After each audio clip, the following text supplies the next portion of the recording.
This keeps being horrible. This is the problem now, is that we've already performed this operation for this position. So when I run, we already have this set up so that we have 1 0 1 0 in the first two vectors of our row. Okay, so now when I run, I'm transferring 0 into the 1 position.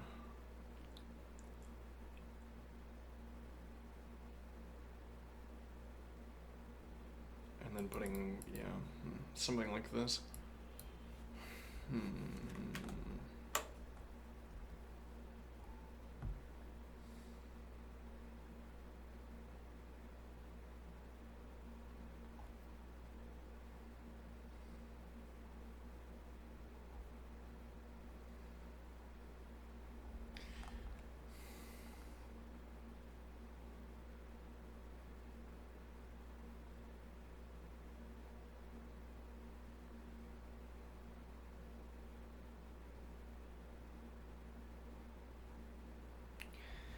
Yeah, all of the ways that are coming to mind to handle that problem are horrible. Like we could add every time to the current transfer state.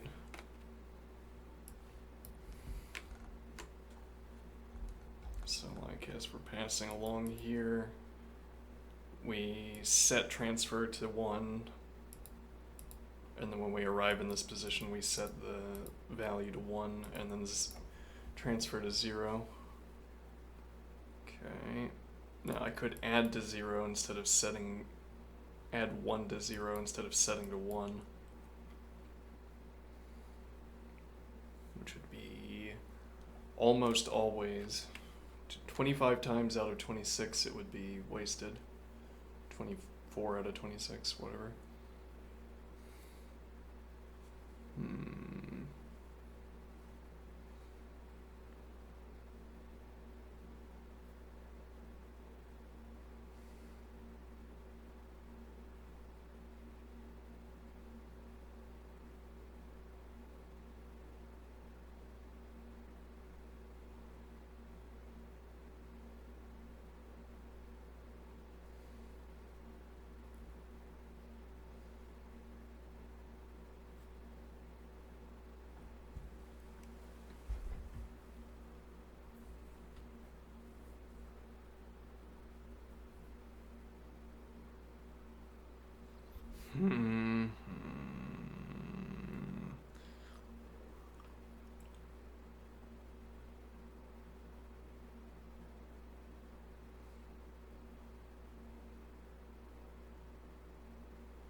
Yeah, well, I think the point will have to be that we differentiate the cases. If we're taking just this step, then this is good enough.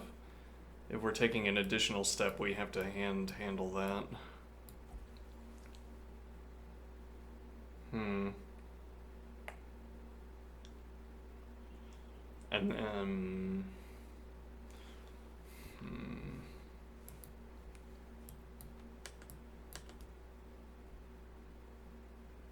also that doesn't work because there could already be a value in B.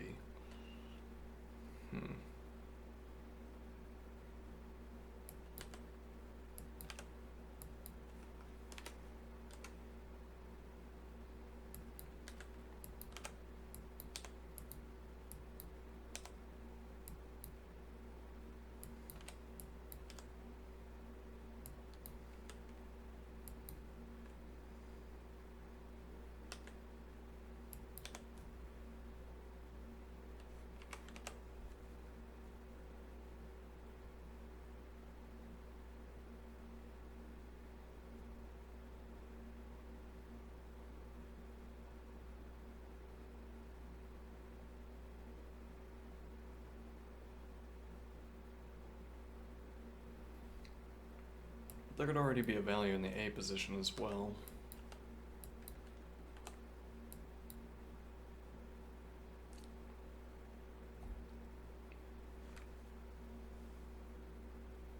That'd be the case if the end of the train has already sort of started passing through already.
Incorrect.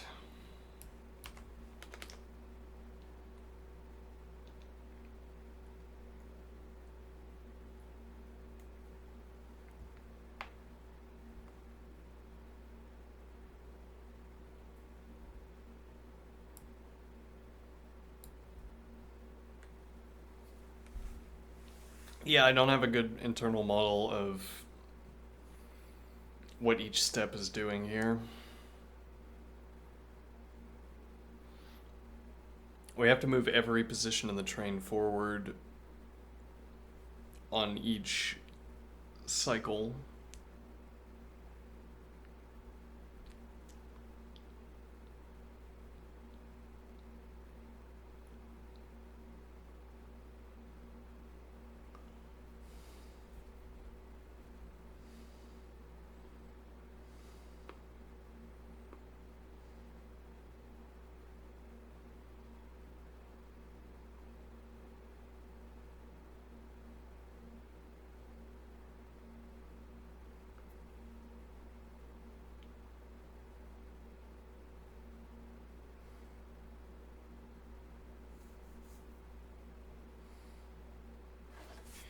What happens if we keep this and we do E?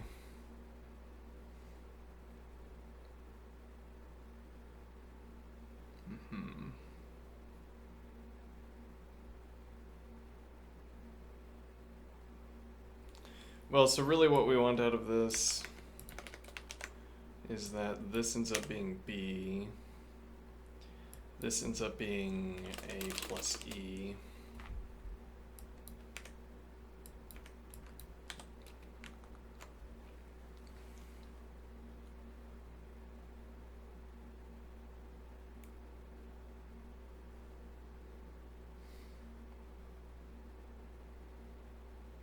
Okay, that is unless we stop.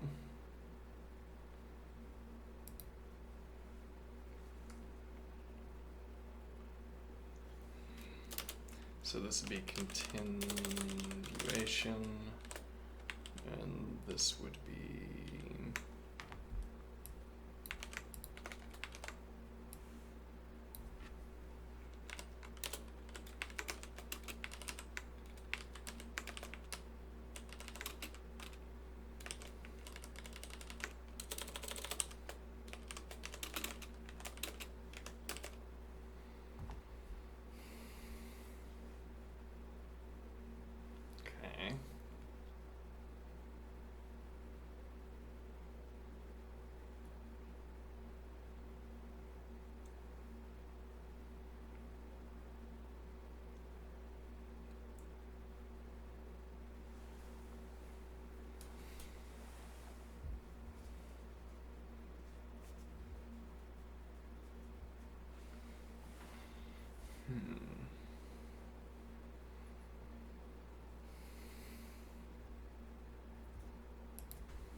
Yeah, we've not yet worked out much of a method for.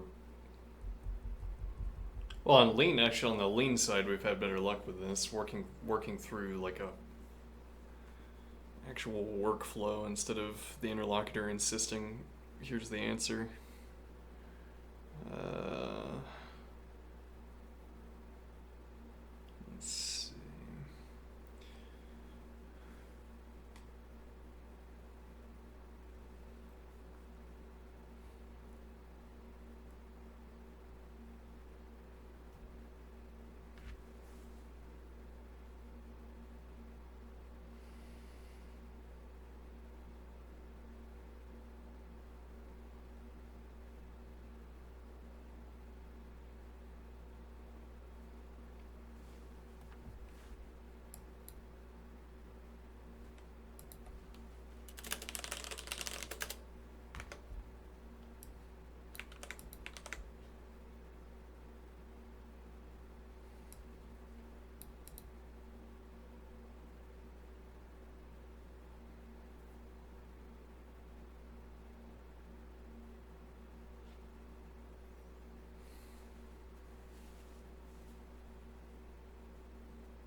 I don't understand what it would mean here to say no continuation. We loop all the way back around to the end. Yeah, this we don't have a strong enough of a model. I can't think about what's happening at the time by the time we've looped all the way back around to the end.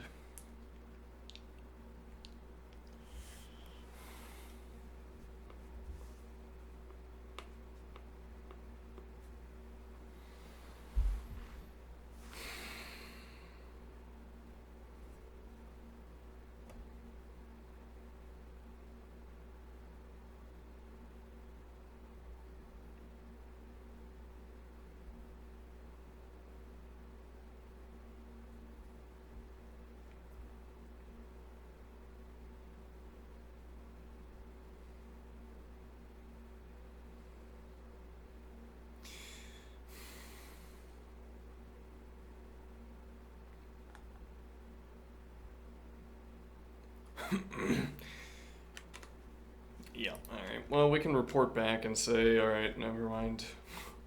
I said I was going to look at your solution, but I can't understand the problem, so we're going to leave it alone. Um.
Hmm.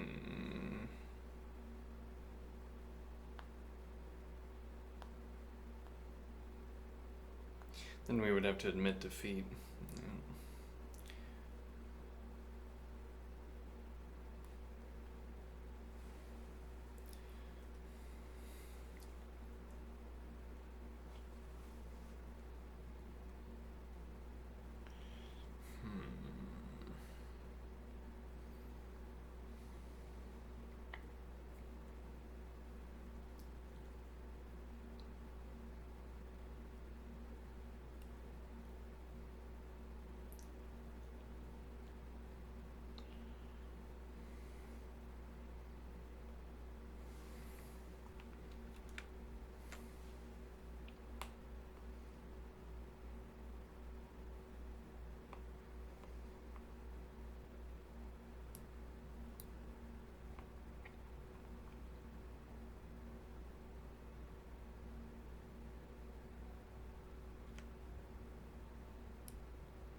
Yeah, but is that really the problem? I mean, that might show up as a problem later, but we do get to 1010. Hmm.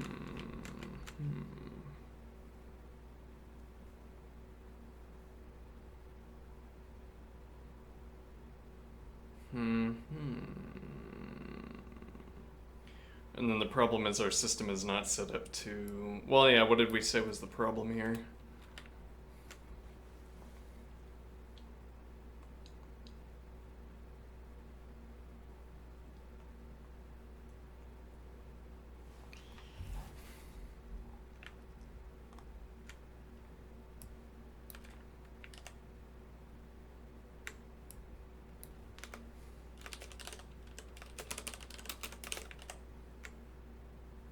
Hmm. So that returns the same outcome, which is good. It would be bad if it didn't.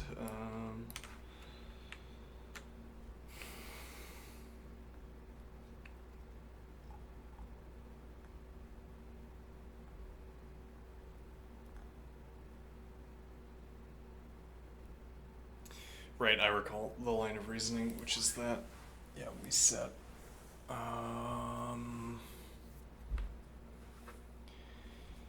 If we're at the end, we run. Let me think here.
Yeah, part of the difficulty with this construction is that,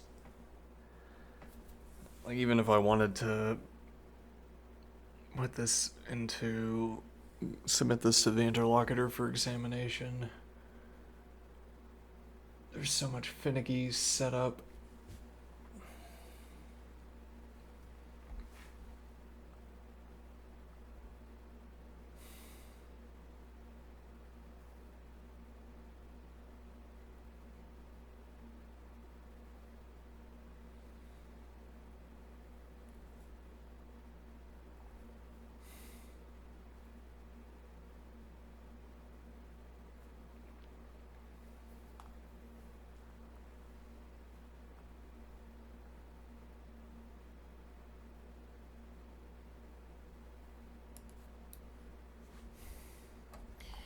But, alright, let's get the interlocutor to look at this and see what the interlocutor thinks.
Alright, well that was surprisingly easy. Now...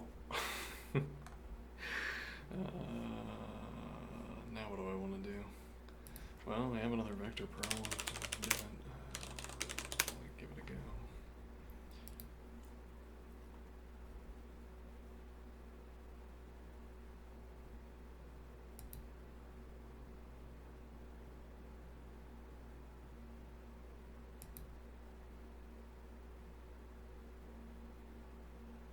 Alright, well, no, we can't do this one.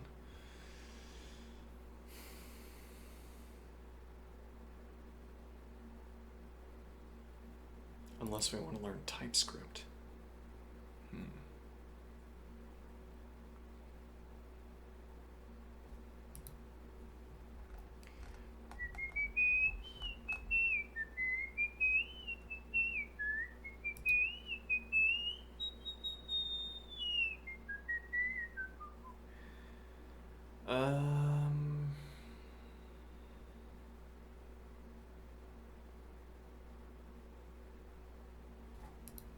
Now what?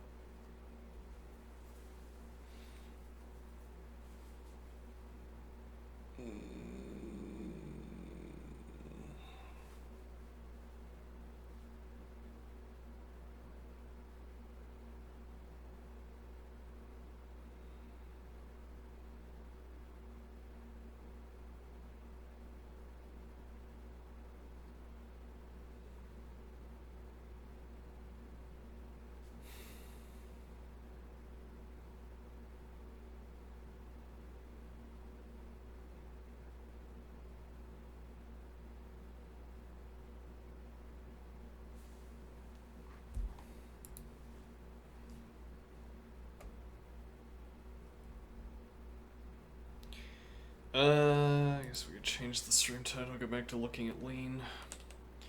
Or I could just do easies. Racket. Let's do some easies.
Is a fixed num positive only?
Alright, so it is positive and negative. Okay.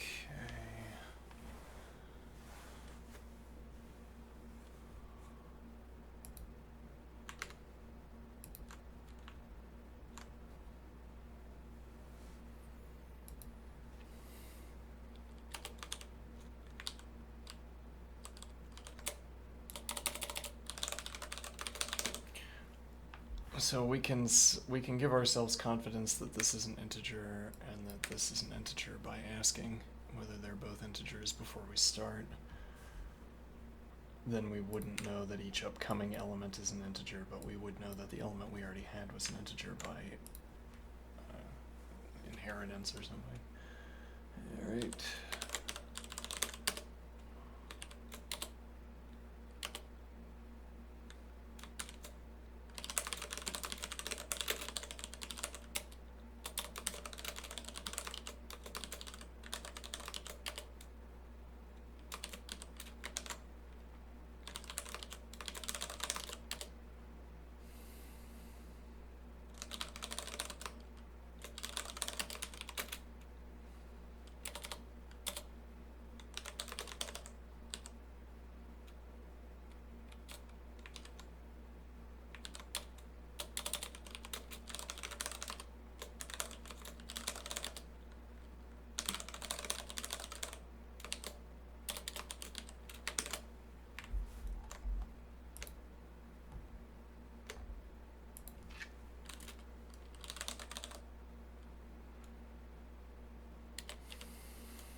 So similarly, if I try to run sort on const 2, 1 less than, I'm gonna get error.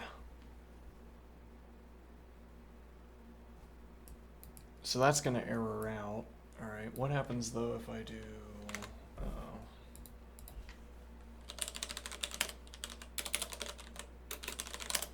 I don't know exactly what is meant by unsafe. How unsafe would you say this is?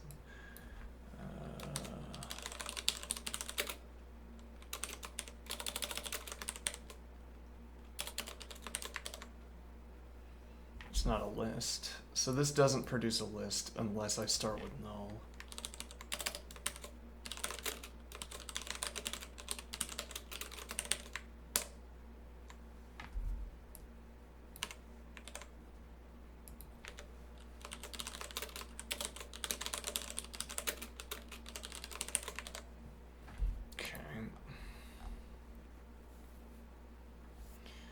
So by the time we get the output of this operation, we will know.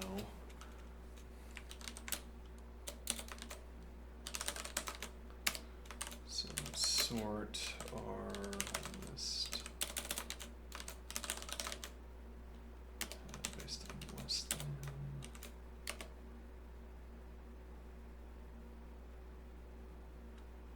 Okay.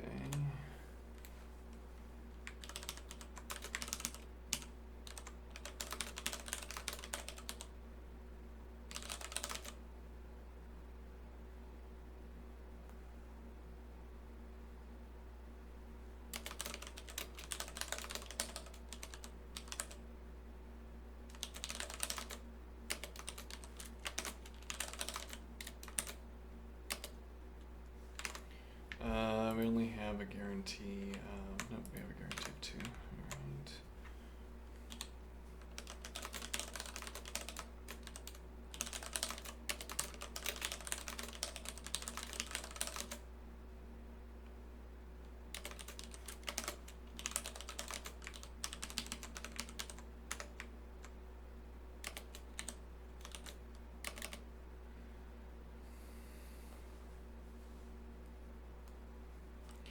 Alright, so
whatever.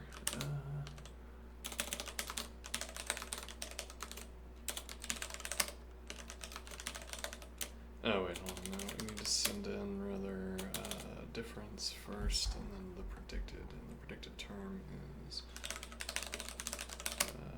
carrier sorted R integer.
Unsaved catter. Oh no, it's not available.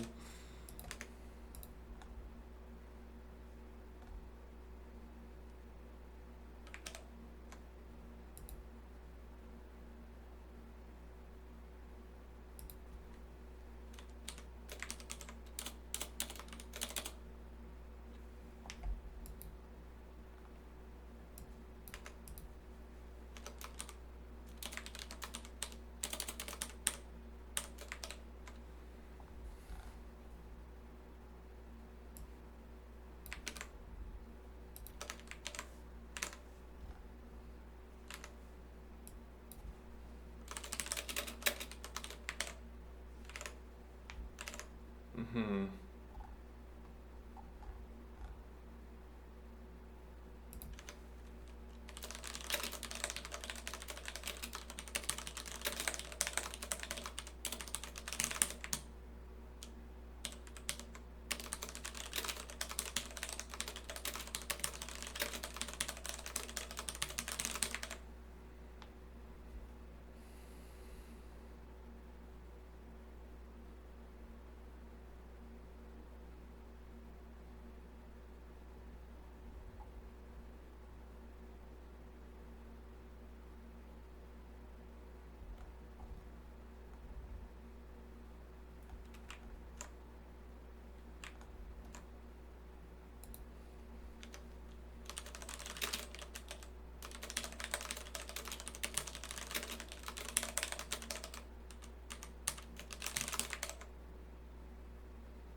Oh,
1 millisecond.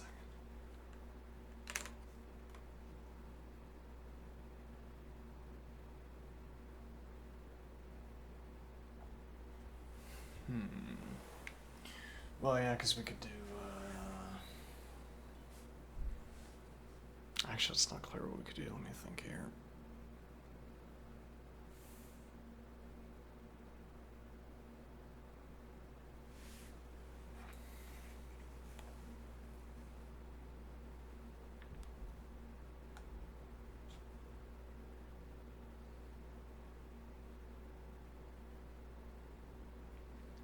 Yeah, well, this is strictly unnecessary because, actually, as it turns out, we have. Yeah, though I'm wondering if we could have an impersonator. Yeah, I'm not sure you know what that word means. Do I play Go? No, I do not. Oh, you're gone. No, I do not play Go. Might be interesting.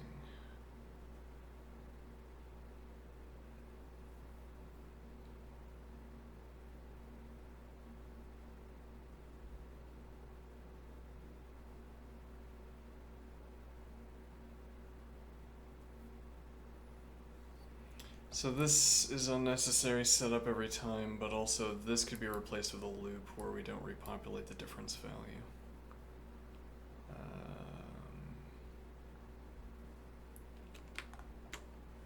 So let's carry this over.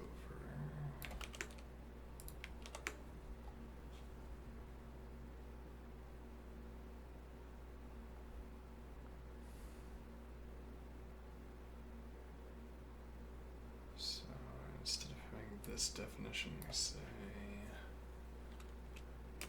let loop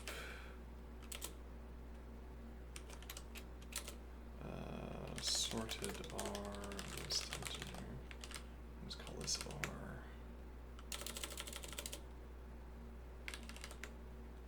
Call this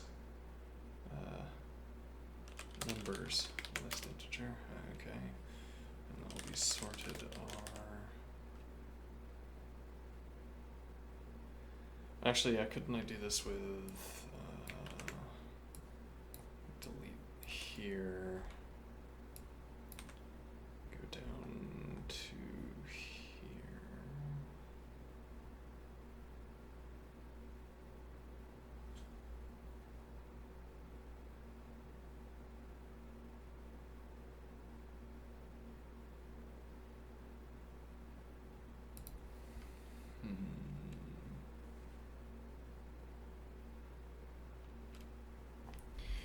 So we could put, yeah, this is kind of awkward to double nest this let. We could put difference up here.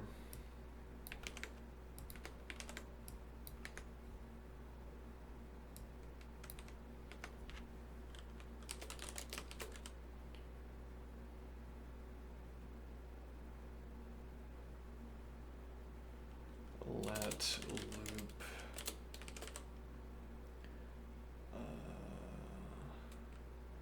now this is going to be sorted, it's going to be numbers, list, integer, cddr, sorted R, list, integer, which gives me a list of integers, question mark, and then difference, it's a step, sure, step. Alright, the whole point is that we don't need to import that value. Alright, so difference,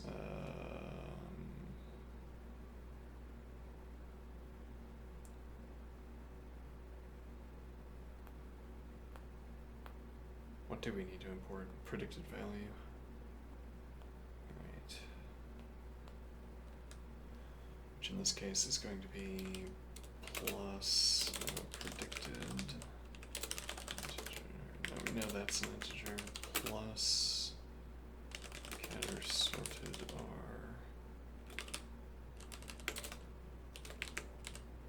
which is an integer, we now know.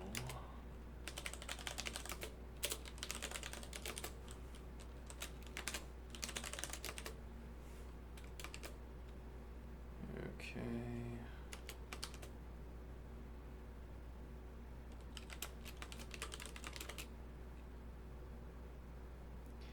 If null numbers list integer, which produces a boolean, then return true, else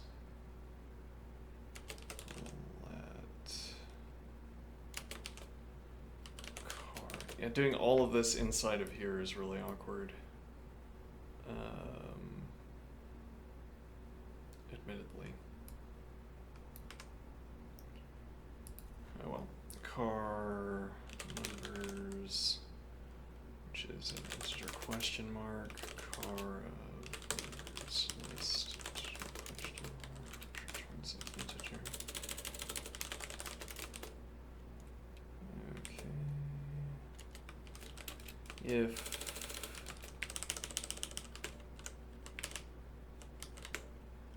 equals car numbers integer predicted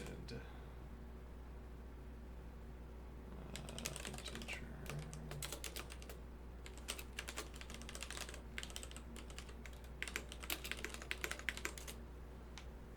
Let's see.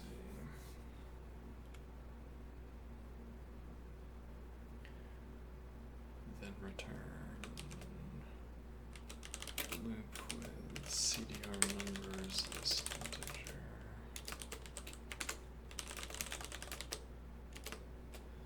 And car numbers integer. Okay. Otherwise false.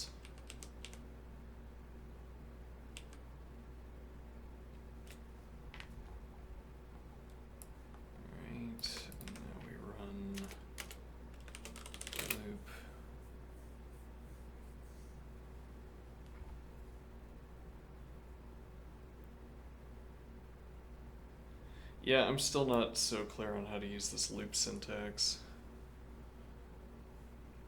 It's strange to my eyes to have let and then an unparent construction here.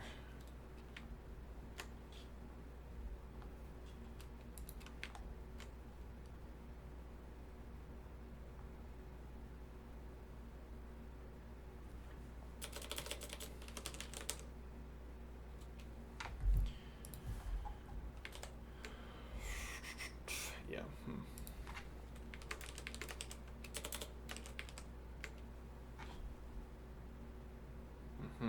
Okay.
Okay, yeah.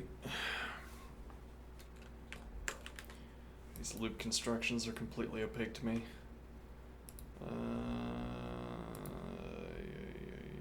Let's see here.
Copy this over.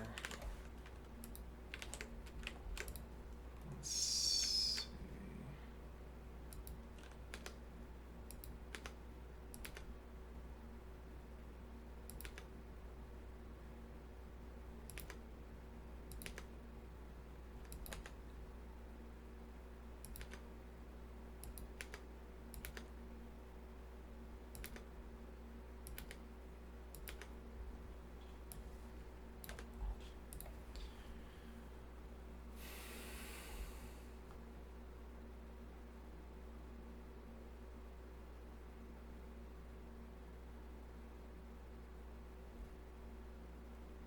Does this at any time call loop?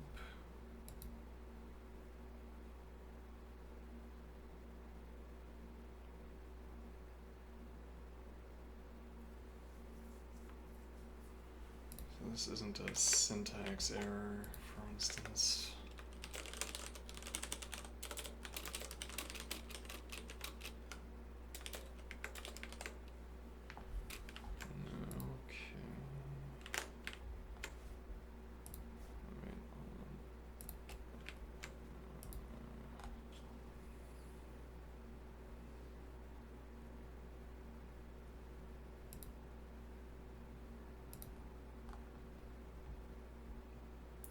Right, well this is supposed to be a call. No, but this is the callback to loop.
is that should be CDDR.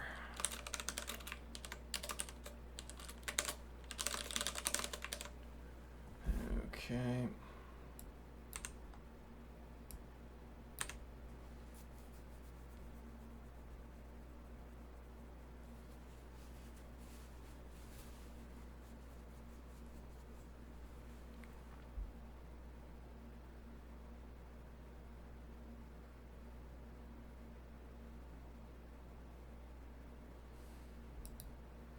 Then what?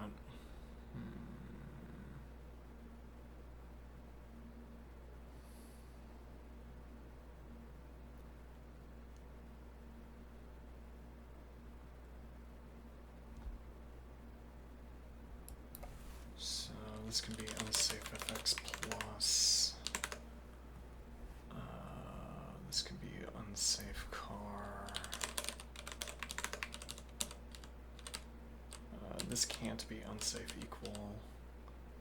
This can be unsafe CDR.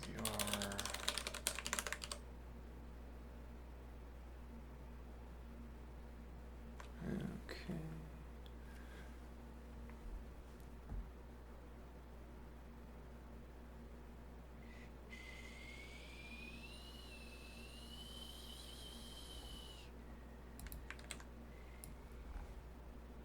Alright, let's see if that gets over the last millisecond here.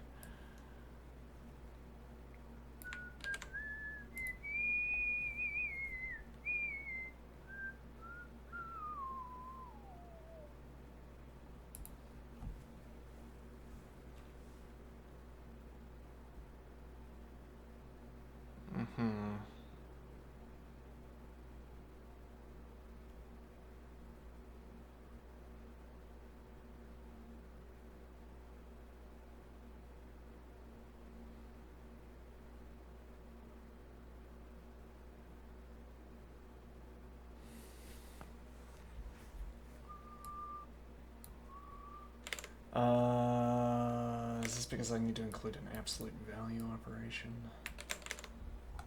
Let's see.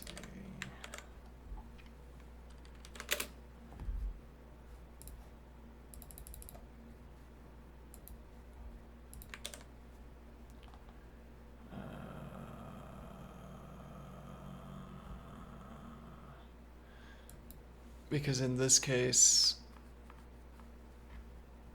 the difference is going to be negative.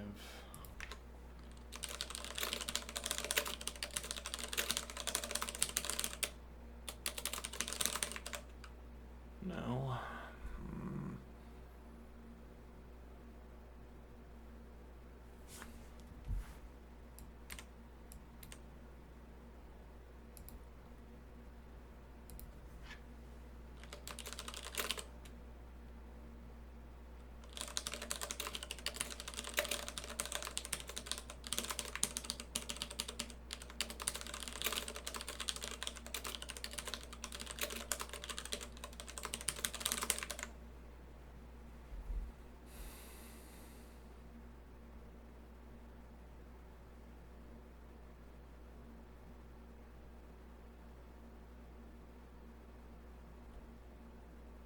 Right, okay.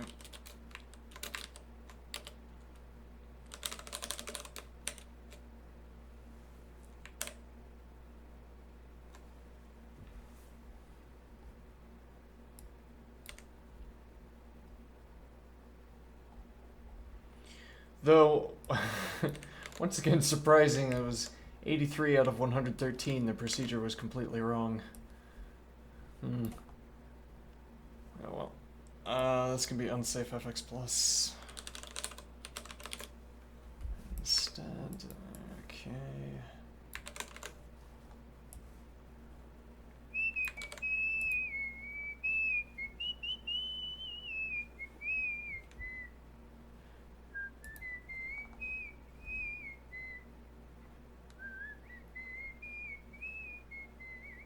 Aha, 0 milliseconds. There you have it.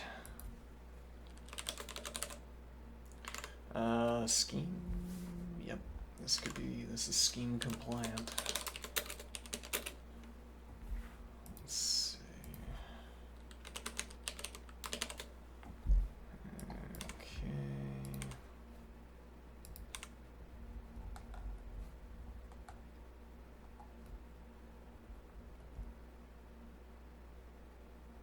I missed a...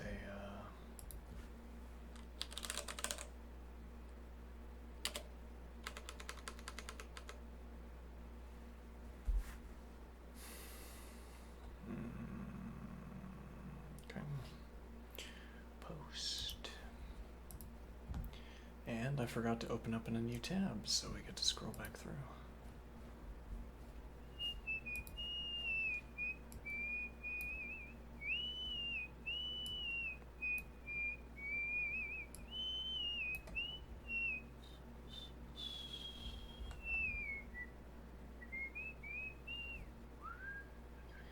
So that was number of... No, that wasn't number of good pairs. 1502.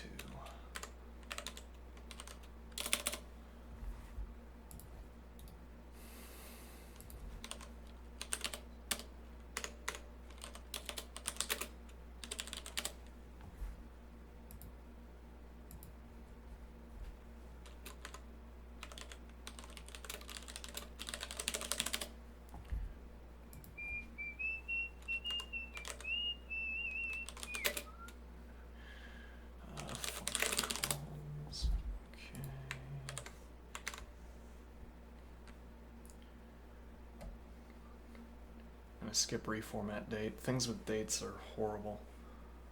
Problems that involve dates, years, etc. Find users with valid emails, also typically horrible. I forgot to... And it's a MySQL problem, so I can't...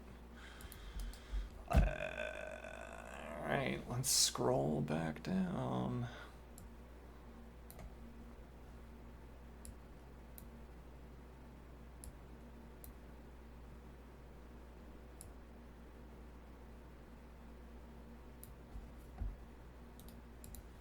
Water bottles.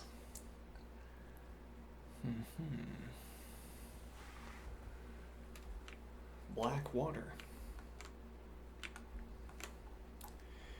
There are num bottles, water bottles, that are initially full of water. You can exchange empty water bottles from the market with one full water bottle. The operation of drinking a full water bottle turns it into an empty water bottle. Given the two integers num bottles and num exchange, return the maximum number of water bottles you can drink. Water bottle, water bottle, water bottle.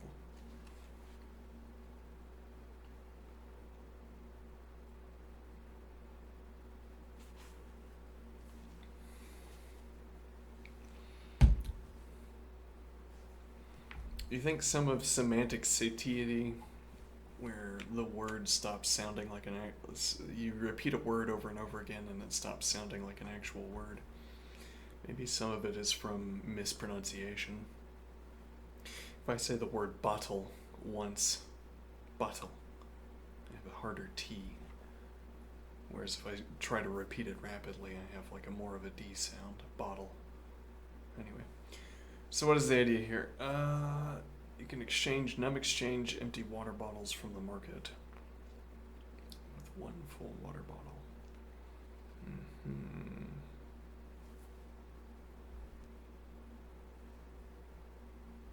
So they're initially all filled.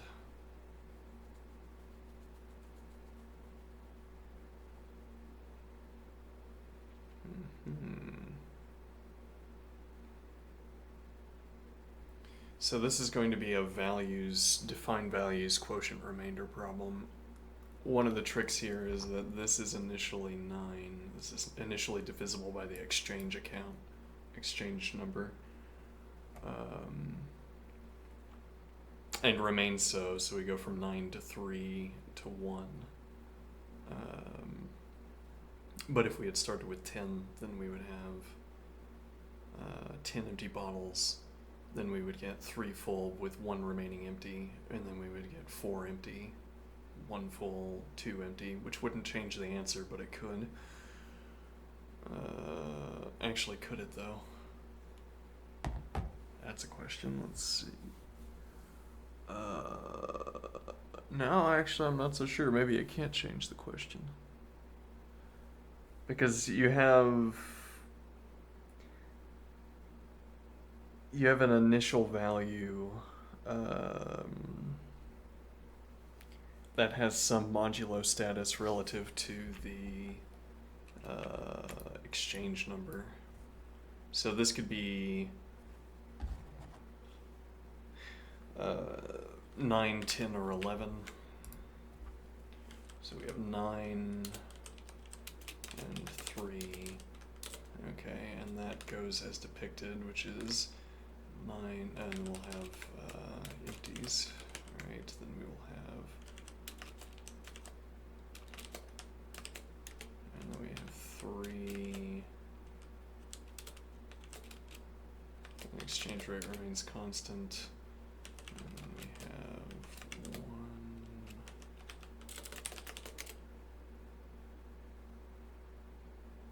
Okay.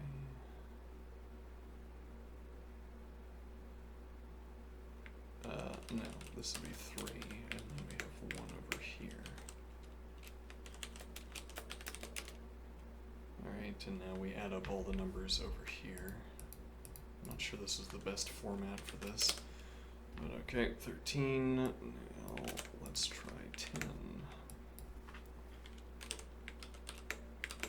Okay, this will be 10 empties, and we would, yeah, the empty just sticks around, and then we have 4 empties, and then we have 1 empty, and the only thing that's changed is the initial count. And then similarly, if we'd started with 11, we'd have 11 empties. Then we would have 2, then we would have 5, then we would have 2, and so on. So those 2 empties never get exchanged. Okay, the 3 we could have had 1 copy of.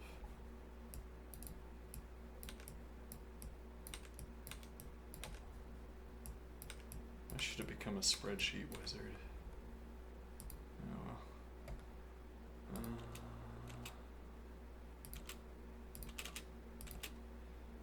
well. Okay, so what does that tell me? That if we run the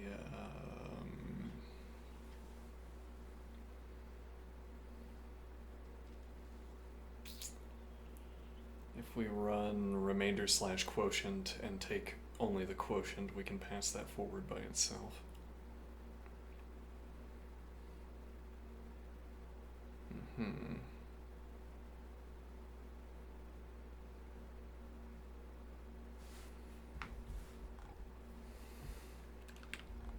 So we take, well then we're only taking the quotient, right? If I do quotient 9, 3, quotient 10, 3, quotient 11, 3. Oh, yeah. Okay, so we take the quotient of the initial term, and then I guess we use fixed num division after that point.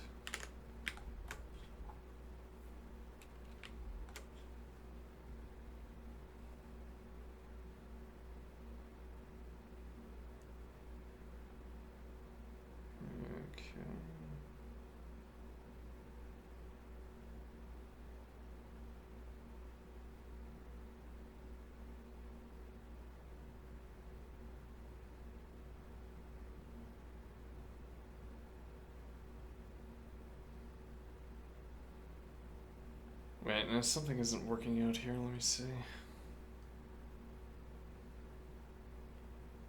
So this is initially 15, and it goes to empty. Okay, and the exchange rate is 4.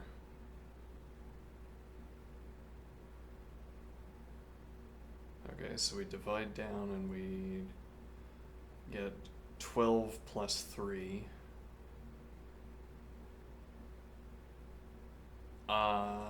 Interesting.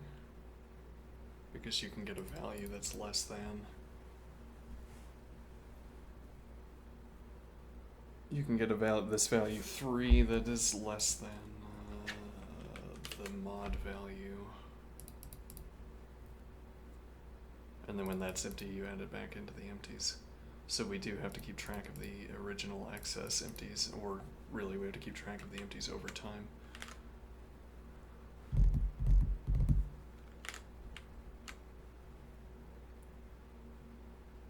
Though then seemingly we could get away with only tracking the empties up to the point of, like, I take quotient remainder value and then I perform my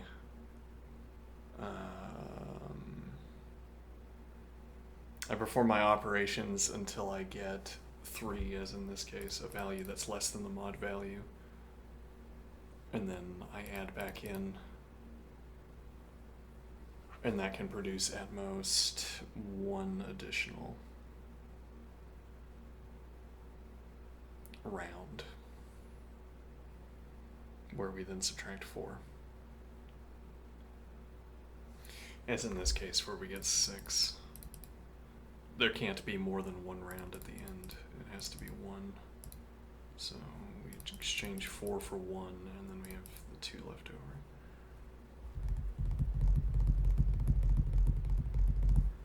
Okay. Not sure we can code that in the time we have remaining, but let's see.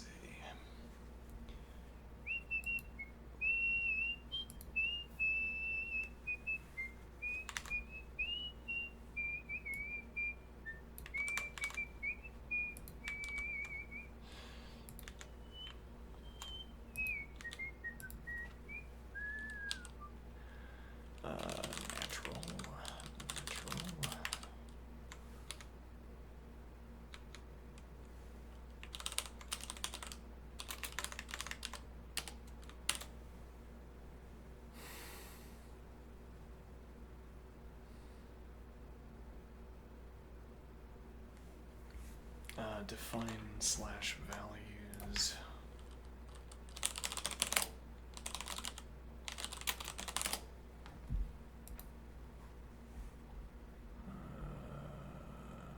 How does this syntax work? Let's confirm this syntax. Define values a, b, quotient slash remainder. Show me A, show me B.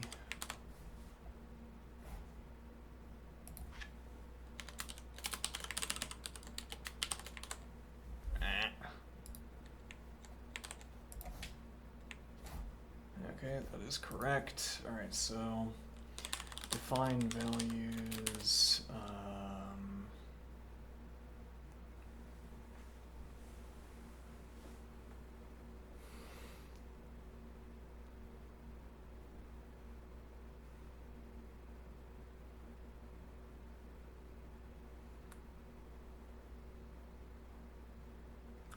Is there some kind of maximum number of rounds this can undergo?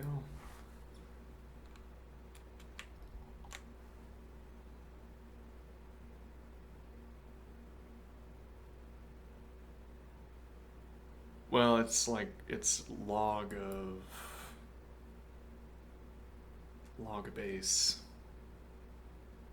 the exchange, right? So no, there's not a maximum outside of sort of big num constraints.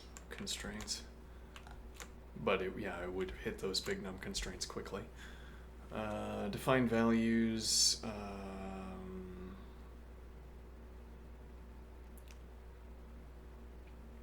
First exchange and empties.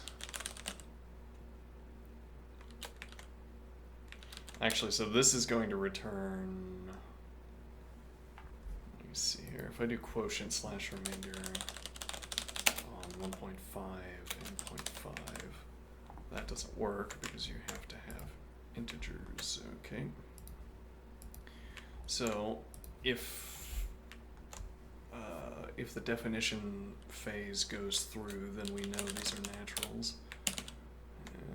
Okay, define values, quotient slash remainder, num bottles, num exchange, Okay. Now, what do we want to do? We want to run.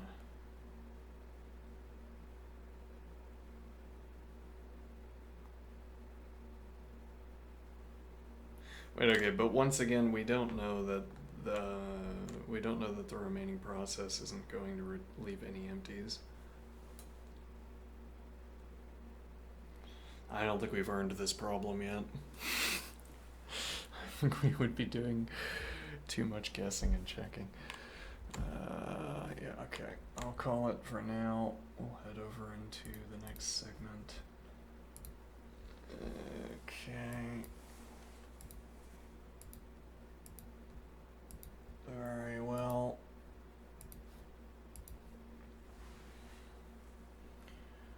Well, and what is the next segment? Probably we're going to cover this. But then maybe not. I might change my mind.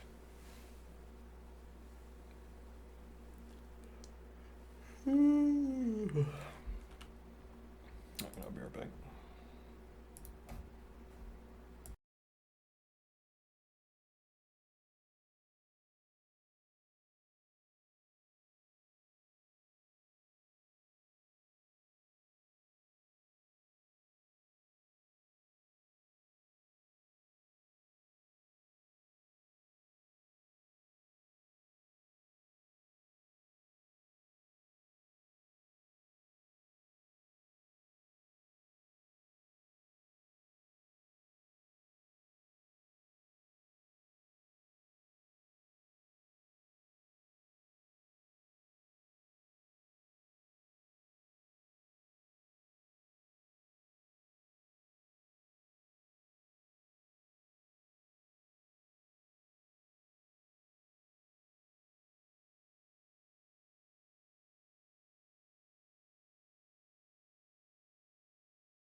after perhaps too long of a period of time.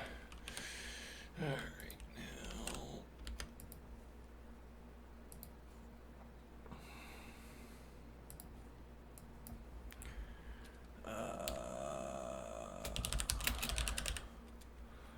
Okay.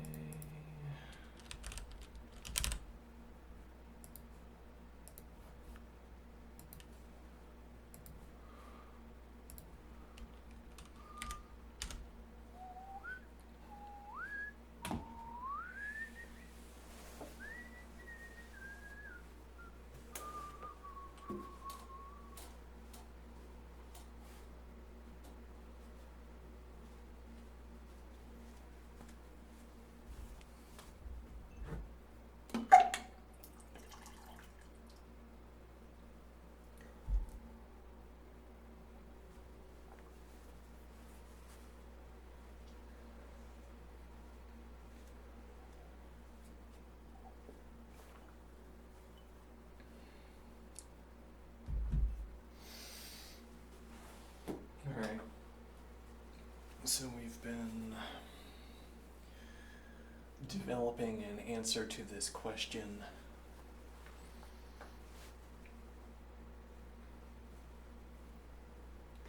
Developing an answer to this question. Is the interlocutor actually counting?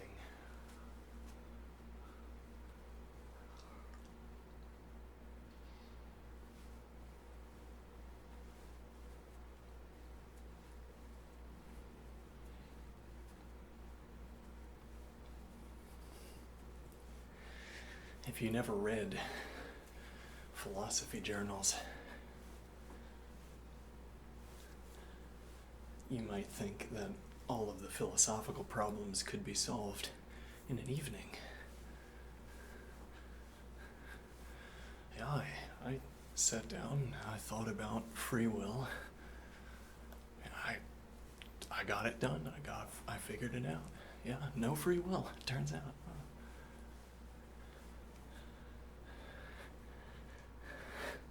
It took me like 3 hours. Just watched a video.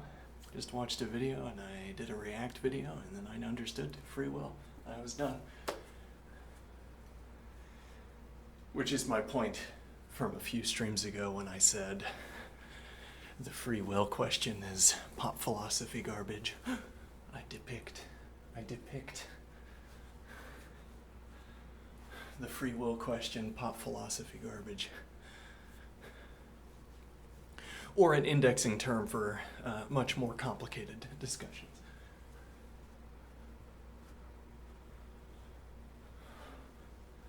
What is will?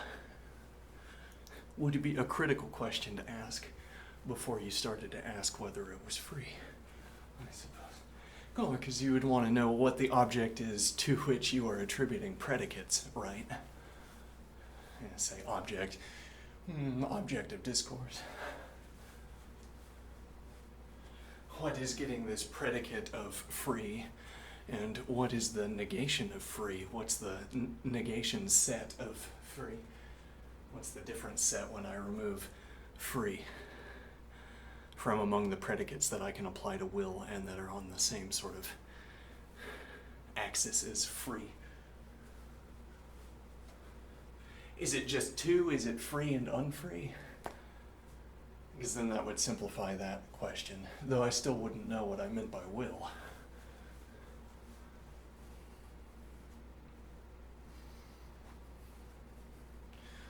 What is will? What is will?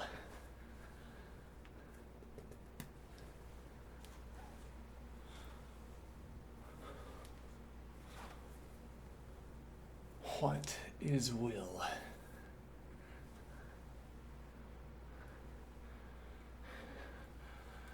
If we had to identify it in the scene at this very moment, what is will? And well, you'd look at all the numbers and you'd say, those numbers don't rely on will, so we can gray those out, as it were. Let's just gray out everything we don't use. We're using the body at the moment, okay. And now there are these pressure values between my two hands. this pressure value, or if you break it up based on these sort of bumps, then there's a collection of pressure values where these bumps press into each other.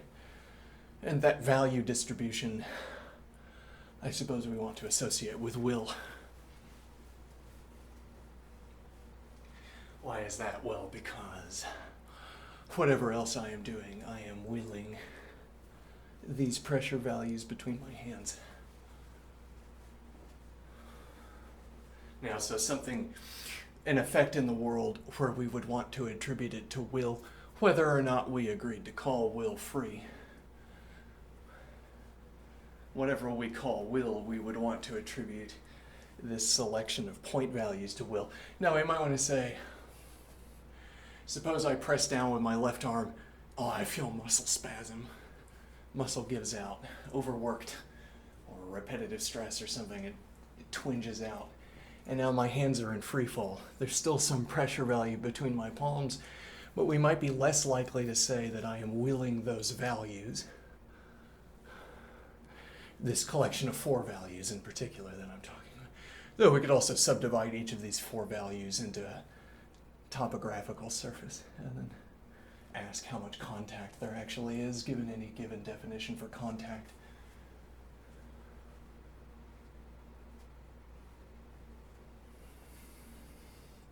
So my hands are in free fall. We wouldn't want to say I'm willing these pressure values, and yet we would want to say, I don't know, it's not completely disconnected. I didn't, as it were, intend to produce these values clearly, because I didn't intend anything that anticipated the muscle in the right arm giving out. The way my hands are behaving is a consequence of the way they were before the muscle in the right arm gave out.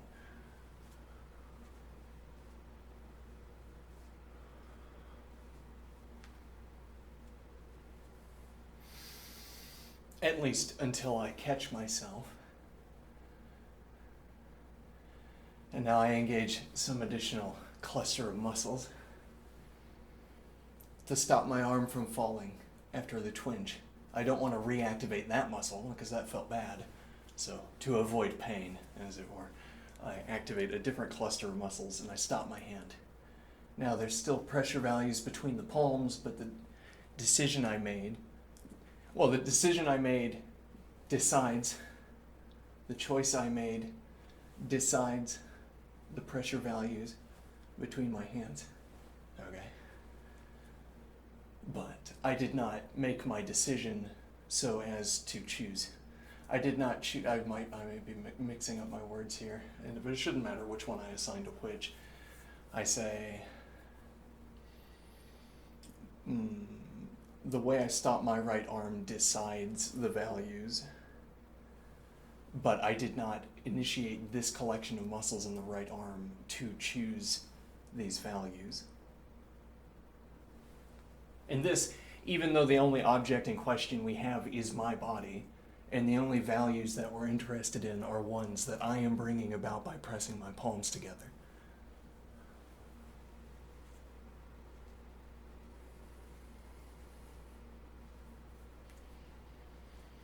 So, most of the objects we would want in a sentence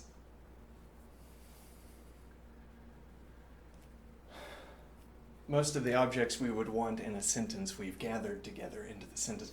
Rather, most of the objects we would want in a sentence that is about will, we have gathered into this sentence. We have the I, we have my body, we have a decision and a choice. Choice, decision, decided by, chosen. Chosen not so as to decide this, but nevertheless deciding it. So where is the will? Where is the will?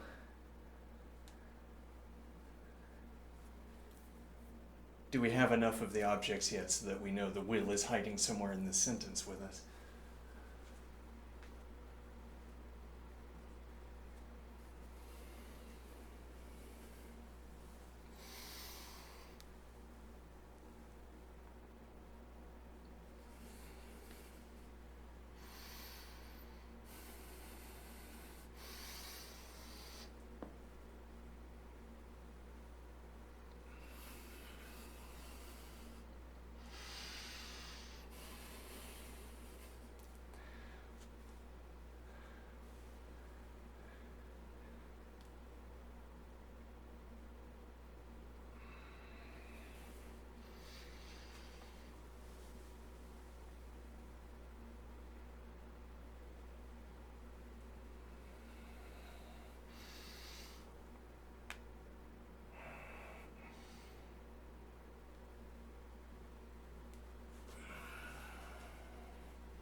What I like to do sometimes, I see the will in my hand. And what does that mean? It means either something mystical or too technical for you to understand. And if it's too technical for you to understand, you'll call it mystical, and then you'll call it woo. The decision making for the rest of my body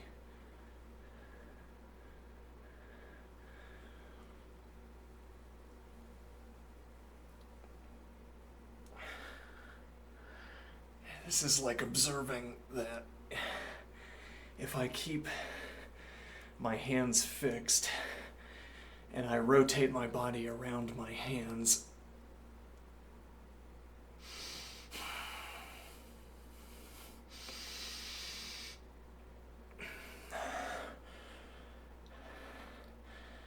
I am willing a constant pressure level between my fingertips.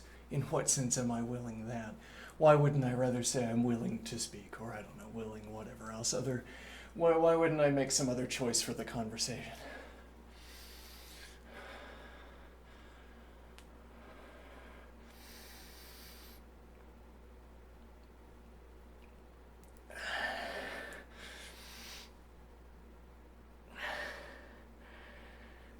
Based on the requirement to maintain this interlinking between the hands,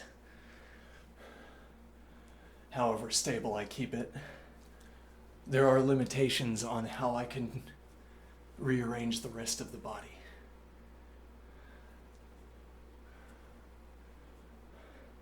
I'm not going to be able to maintain every pressure combination in the hands in every position.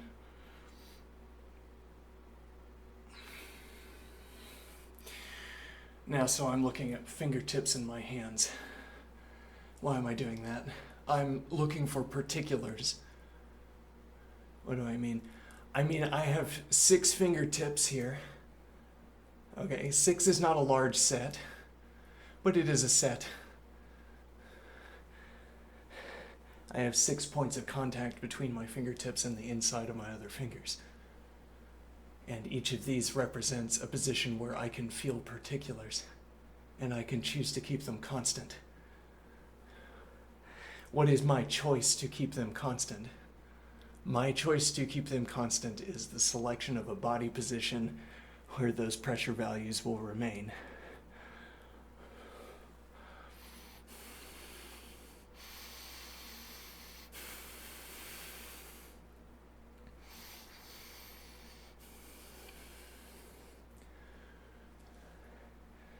And now I do everything slowly. Why? Because I can feel the fingertips flicker. And then I realize that I broke the rules. I chose a body position that didn't maintain the pressure values.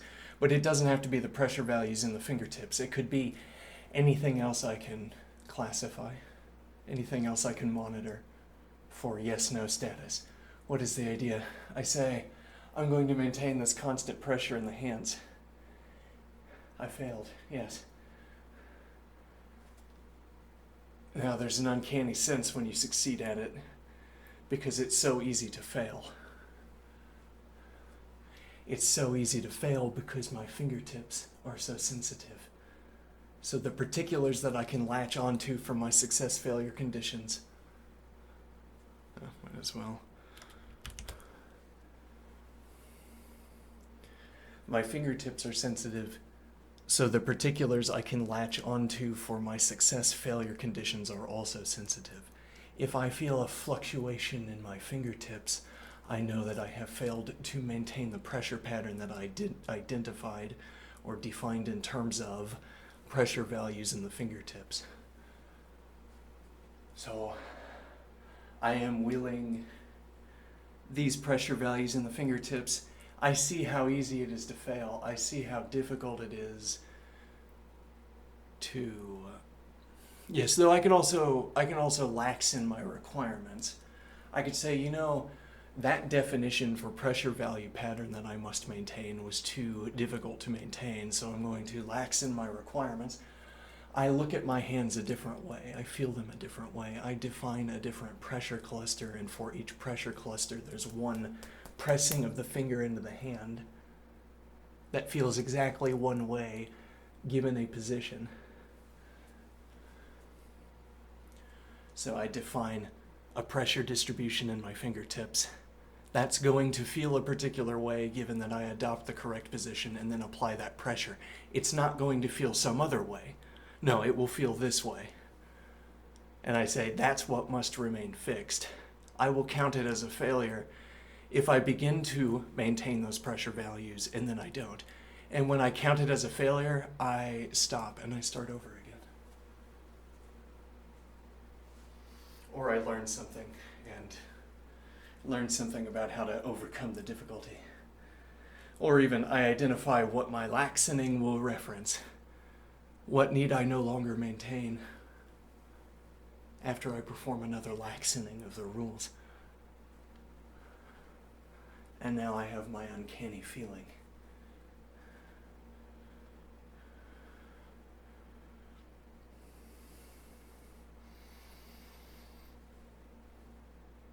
And what is this uncanny feeling?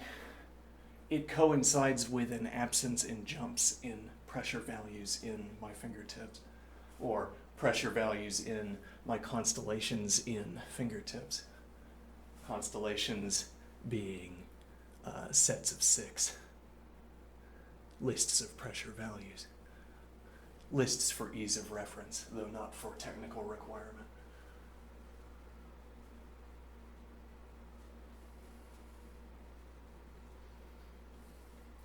So this is my willing. Why is this my willing? I don't know. It's what I like to do while standing in the dark, I suppose. No, I mean, why do we want to identify willing? Well, why is this the most salient evidence or the most salient example at the moment in my case for talking about willing? Willing. I am willing it. Is that some kind of archaicism? No, it's more like a neo-archaicism. I am making it so that it will be the case that. I am willing it. I am projecting a state of affairs into the future so that it will be the case. I am willing it. Willing like casting a fly with a fishing rod.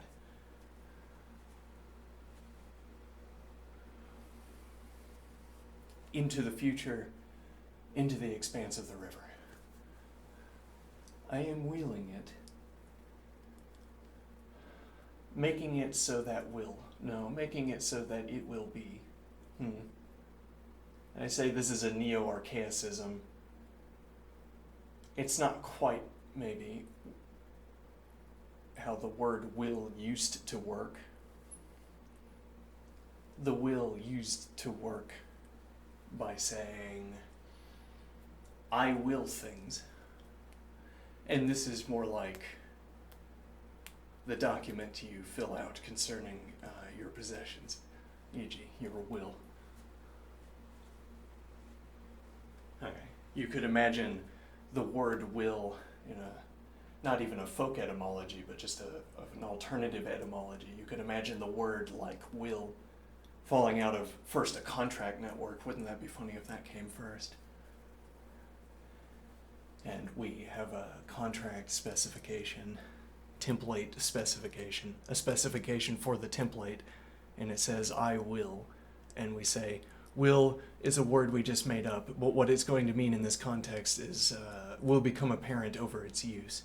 So every contract we sign begins with I will, and then at the end I write the signature, e.g.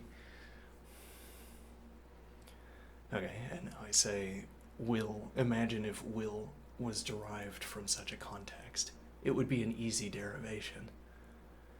Now, when I think of my upcoming actions, I could think about them in terms of the contracts that I've been working with. If this were like a contract-suffused society particularly, say I formulate all of my actions in terms of wills, in terms of contracts that I fill out, where I begin reading them by saying I will. Okay, and then later on, when I find myself looking forward in the contract examination manner, even when I do not have a contract in front of me to sign, that strikes me as fully reasonable, because I've done all of my reasonable thinking while reading the will contracts that I've been filling out. So I'm accustomed to thinking about my circumstances in whatever patterned way I undertake while forming out or filling out will contracts. Okay. Now what is the idea? And these will contracts are about, for instance, social arrangements or economic arrangements, financial arrangements, e.g., prominently. Okay. And now I think, this is saying I will deliver such and so goods to such and so position by a given day. And in that process, I would start to think through. That's the sort of scene, the situation, the plausible situation that would precede. Let me think here. The plausible situation that would precede using the word will. Well, that would hold on. So I'm saying I'm filling out a contract, and in order to comprehend what the contract is, and therefore what I'm committing myself to, how I should feel about, should I feel bad about putting my name at the bottom of this? Or no? What do you think? Like if I was a child and the parent had to tell me, you should feel bad that you have to sign this contract. This says that you will do penance or whatever, okay, and you must sign it. You will. And just you should feel bad about it. You shouldn't have to fill out contracts like this. Okay. This would be a teachable moment for a child in our contract-based society. And the child starts to cry and says, well, crying's not going to sign it, so, pick up the pen. Here we go. This kind of thing, right? And now what is the point? Well, now the child knows how to feel about contracts, sometimes neutrally, sometimes with despair, sometimes elatedly. The child could project emotional states onto these contract events. Like, oh, I've only ever felt bad filling out these contracts. But I have felt good, and I can imagine a coincidence between feeling good and filling out a contract. Even if you've never experienced it. Even if you wouldn't have any idea what it would feel like to feel good while filling out a contract, as it were. You imagine some upcoming contract that you sign, and you feel good signing it. What does that feel like? I suppose it feels good. But I suppose also that it feels like more than good. Not better than good.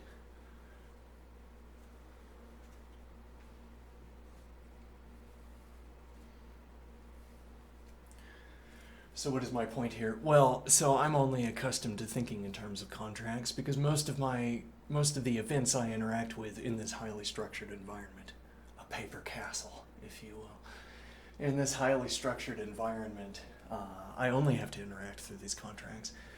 But then, I don't think we want it that structured. I think it's like we want to say,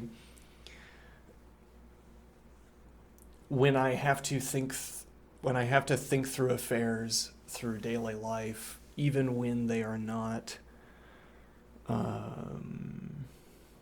even when they do not require me to fill out a contract, I still think of them in those terms. I still think of the upcoming events or my upcoming decisions in those terms.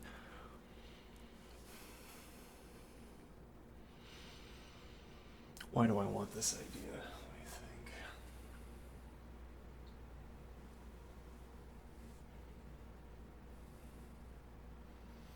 And the idea is like, I would have a practiced mode of considering my circumstances practiced while filling out contracts in order to understand what contracts I was filling out. And now if I have to think about my day, I say, I will go to work. And someone else in the room says, are you going to fill out a contract to yourself and then fulfill it immediately? That would be a strange behavior. We don't typically construct contracts for ourselves and then immediately undertake them and then call them satisfied. Because why would we? How are you going to gain by such a mechanism? I say, I will drive to work. I write a contract, I sign it, and then at the end of my drive to work, I say, contract fulfilled. Okay? And what good did that do you?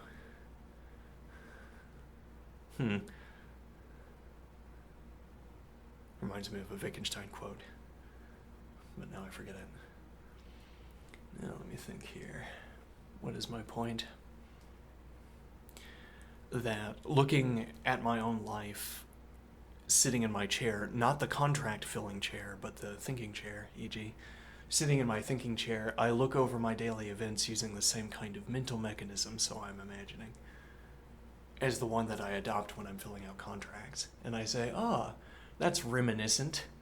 That's like I was filling out a contract, except instead it was without the contract part. Okay, and then I say,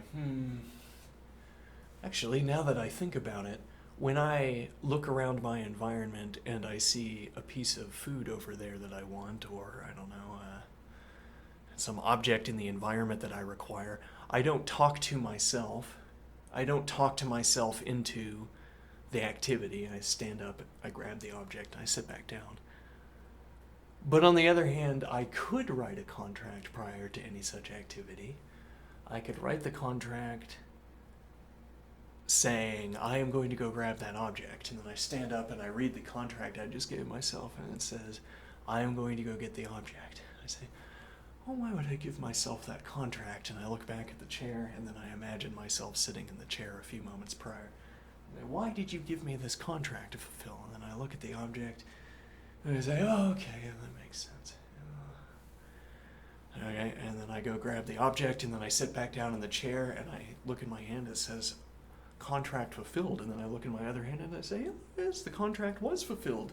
You're right, you did put the object in my hand as requested. Very good. All right, now I have the object. That kind of event. That's my point here. When I stand up, I don't talk myself through the activity. I don't cajole myself into performing the activity. I see the object over yonder. I go grab it.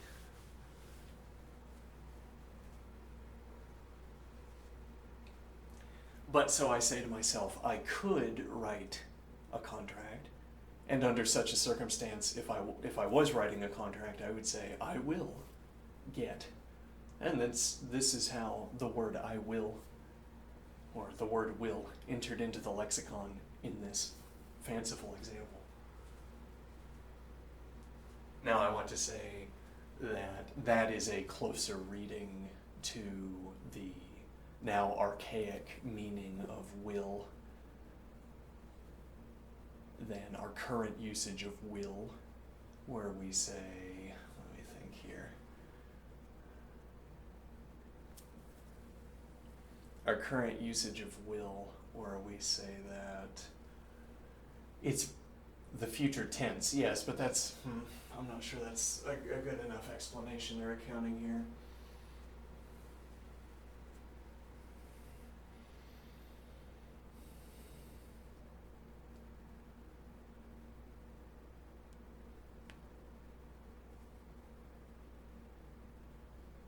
I will it so. I think we might be dropping this idea. Let's go back to this usage of the word will. Maybe I'll find something else to say. Let's go back to this usage of the word will. I have 4 points of contact between my two hands. You might say I have 8 pressure plates. Well, and that would be because even though this value has to be the same on both sides of contact, the topography to which it is being applied does not have to be the same. So I'd have pressure value A applied to two different surfaces. So 8 points of contact, 4 pairs of points.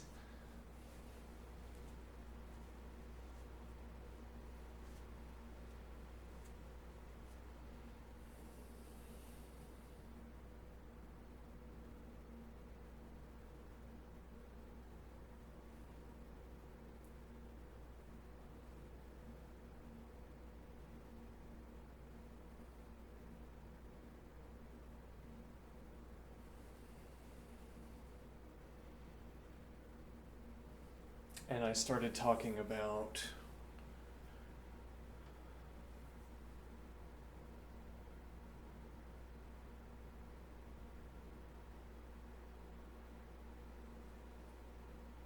your hand moved, yes, but I can have whatever failure conditions I want. I can always say, yes, that violated our old failure conditions, but I'm going to update my failure conditions.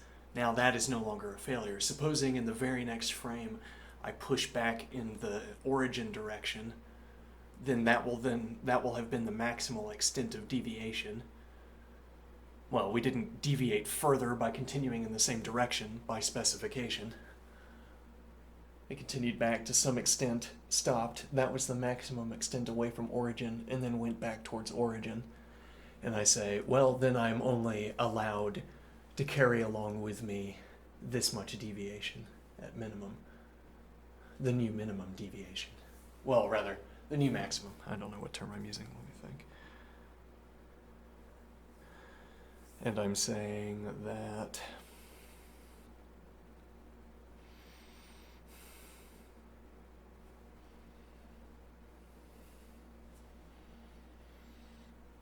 well, this can be an interesting activity regardless of how lax you are with your rules.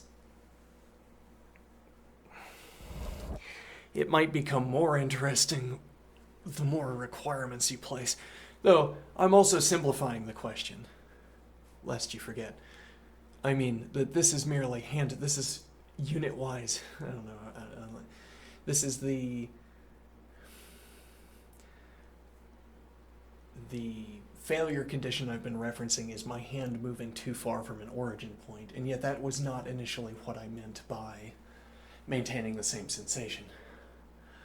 And that's because my model originally had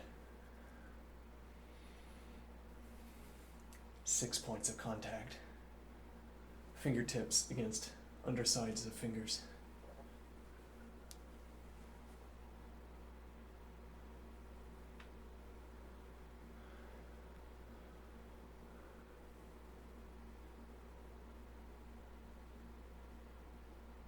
Now, what I'm thinking about, and what you could also be thinking about if you joined me in this activity, what I'm thinking about is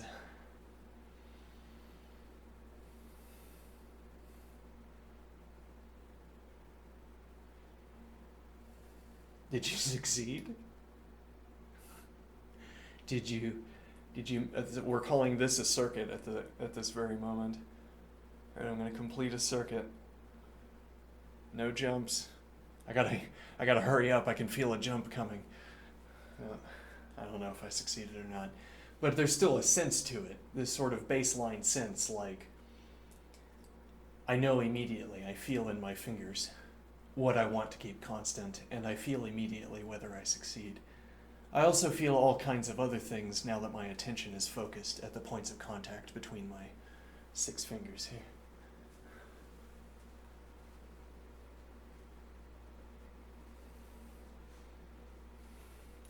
Like, in trying carefully to choose an updated position for my hands where I will maintain the pressure values, I look around. What do I mean when I say I look around? There are these fine motions in the fingertips that correspond to large motions in the legs. Fine, almost minuscule, you might say, in the fingers, because they're not moving relative to each other so much.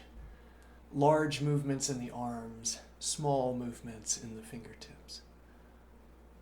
And that's what we call the maintenance of stability, as opposed to freezing stability in place, for instance.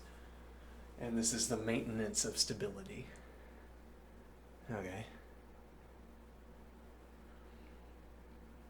Now, what is the idea here? The idea here is that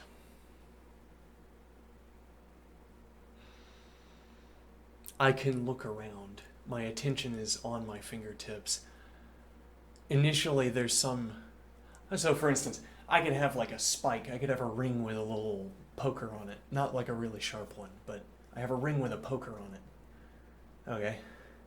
And I'm pressing it into the other hand. If I increase the pressure too much, I'll feel pain. As opposed merely to pressure, I suppose. Some critical threshold that is pain instead of pressure.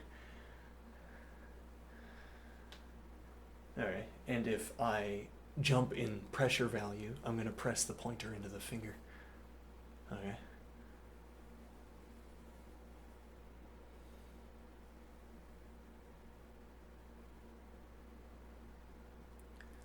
And now, well, it's like if I had forced this upon you, if I put your hand into a kind of vice and I said, be careful now. You're going to follow this robot hand along. All right. Actually, I strange experiment here. I paralyze your hand. Okay. I fix it into a position. All right. But you can still feel it. Okay. And now you're going to succeed at this activity of having the pointy ring under your finger. Okay. You're going to feel what it feels like, too, when you succeed. All right, and now I monitor the robot hand and your hand descending. Okay, and I see to it that you succeed. All right, now what is the point?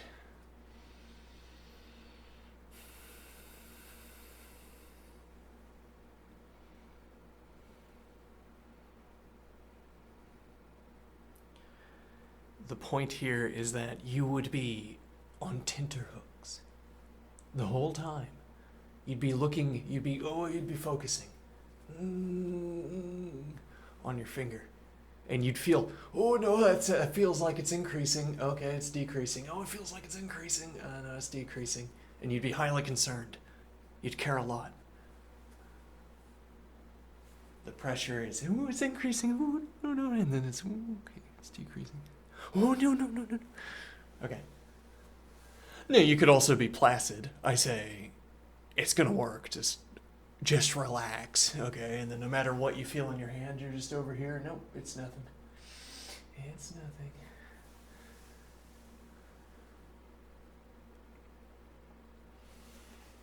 Now, what is the idea?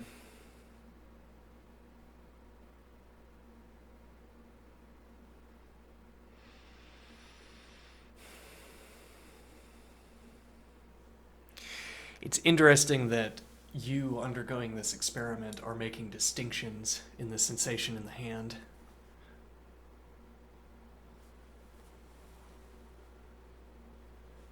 Even though, well, so our criterion for sensations in the hand were, well, our own, but they were about the pointer on the ring that could pierce or that could cause pain.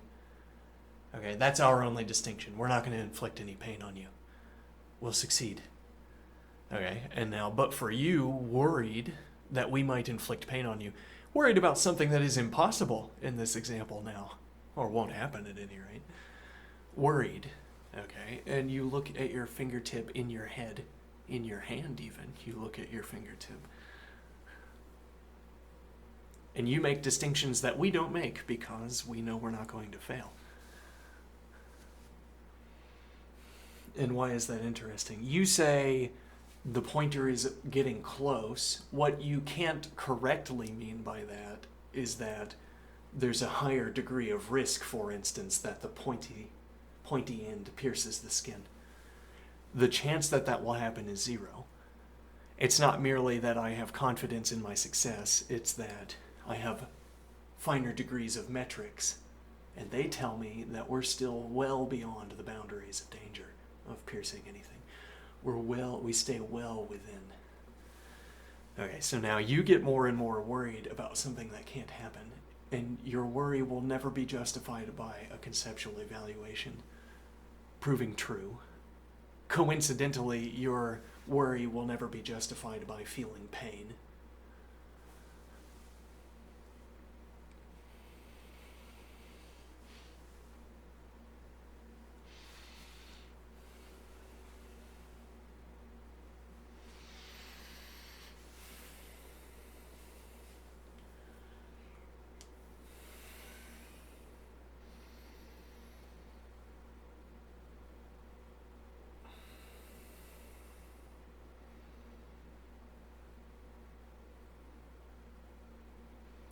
Now, but what did I actually want out of this idea? All the conceptual work that was just being done by a pointer that could pierce the skin is instead being done by whatever arbitrary characterization you make of the states of your fingers relative to each other. Which is to say, in our overarching example, you have as much leeway to describe particulars so as to maintain them. You have as much leeway as you have capacity to describe contacts between fingers, I suppose. I took the easy example of a pointy poker, and you could use an easy example of, I don't know, gentility. No, that's not the right word. Gentleness. You would have your own metrics. You'd be looking at your fingertips carefully, and you'd have your own metric. If you actually were playing this game, as it were, as opposed merely to mimicking it. If you were actually playing this game, you would have your own criterion for success or failure, and you would know it immediately if you crossed the boundary. And now, having imposed this upon yourself, having imposed maintenance of this degree of pressure on yourself, you have a fun game. You've given yourself a game. Look at this.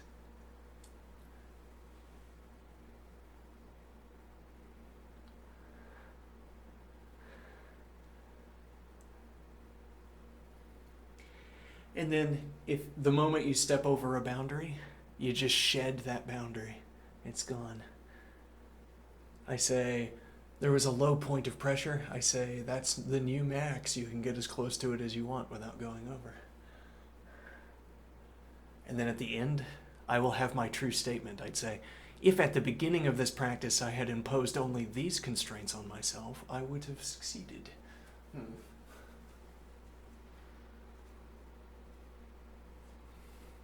Though, interestingly, it was the constraints that I referenced in order to guide my selection of inputs.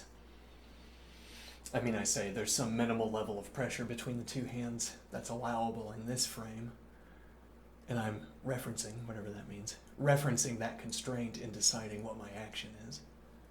Now, the point I just made is that if I take all of the laxist measurements, if I shed everything I drop, then I get to the end and I have the minimal constraints. I have a collection of constraints that I could have given myself in advance, and I would adhere to them if I had performed the same action. But then, if I only had those constraints, how would I know to perform the same action? I wouldn't be able to reference.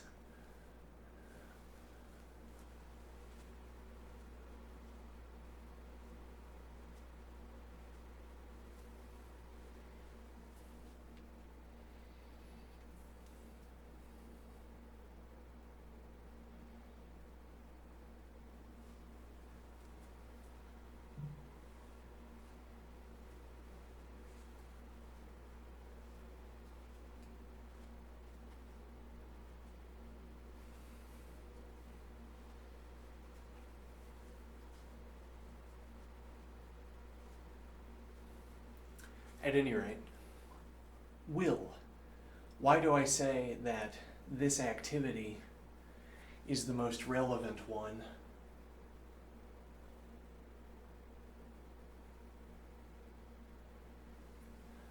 For my discussion about will.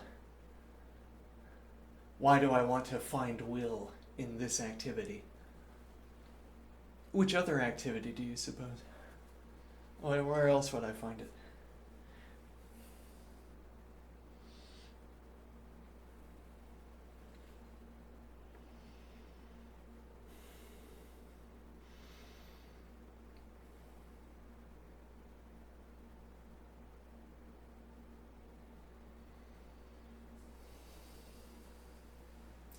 Now, it's interesting that my will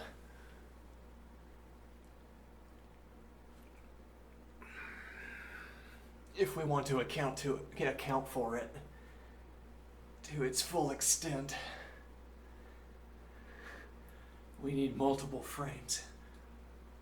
Because my will, so it seems to me, if I identify my will exactly with the pressure between my fingers for a moment, cheaply, I push the argument as far as it needs to be pushed, as it were.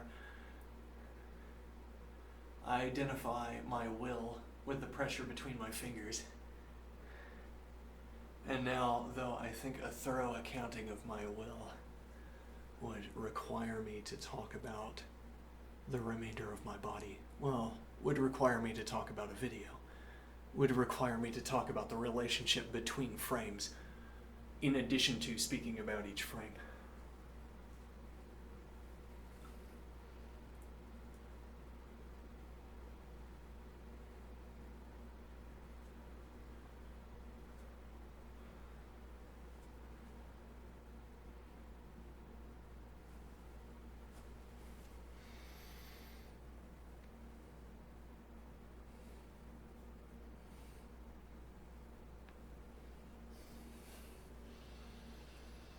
Now, it might seem odd to talk about the pressure between my fingertips with this much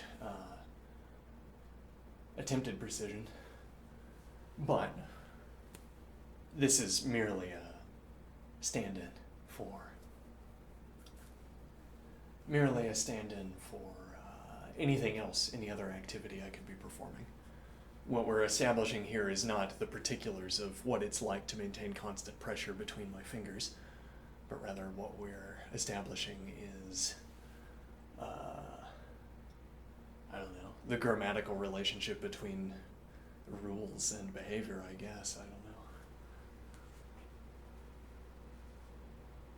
I mean, we're giving ourselves a kind of template that we can strip of its details, where I can talk about sort of intuited rule obedience.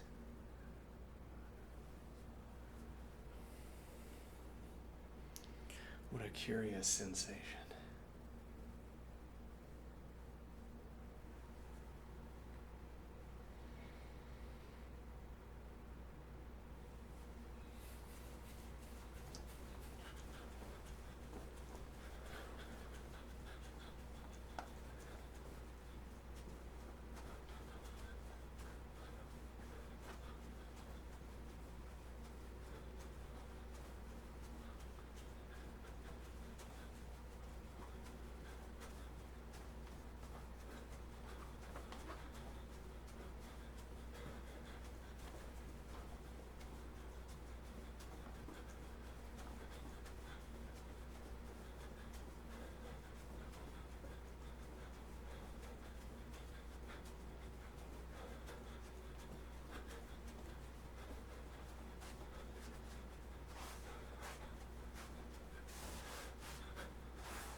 Is it still following a rule if you update what it means to follow the rule every step of the way?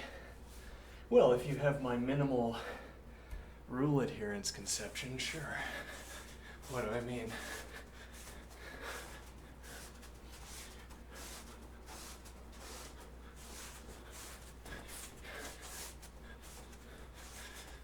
The streamer dances according to this style. Never mind. The streamer dances according to this style. Oh, never mind.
How did I maintain that dancing cycle?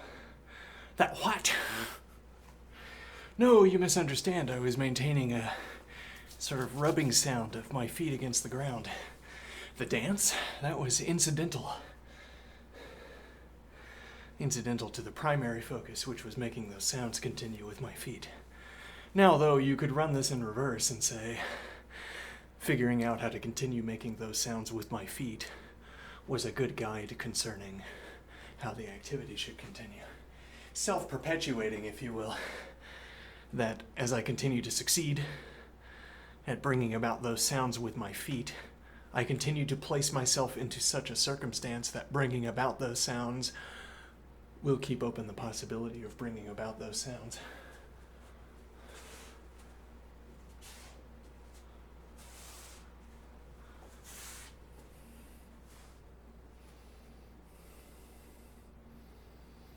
As if there were a machine that only worked once.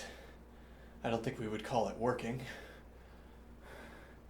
We have a machine that only works once, and then it breaks. Okay. That sounds like it just breaks. You would need it to do the action twice at minimum, I suppose, to say, oh, now I know what it would mean for the machine to work. Working was the time-stamped sequence between the start of the operation and the end of the first loop.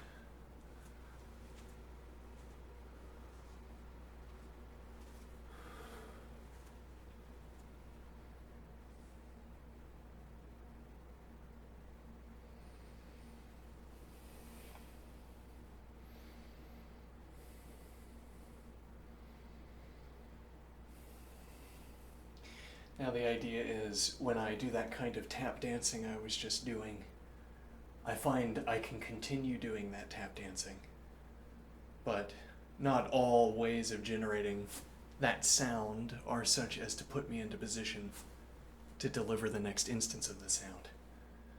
So that is a kind of discriminant for this case. Among the cases where I can make this first sound, there's a continuation where I can make the second. I know, because I got to a higher value than the second, I suppose.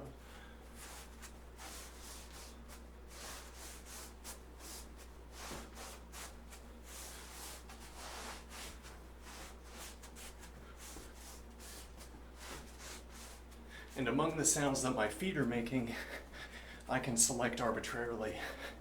I find I heard some effect in my footfall. I wanted to maintain it, but I didn't, and then I said, well, I'll restrict my horizon a little bit.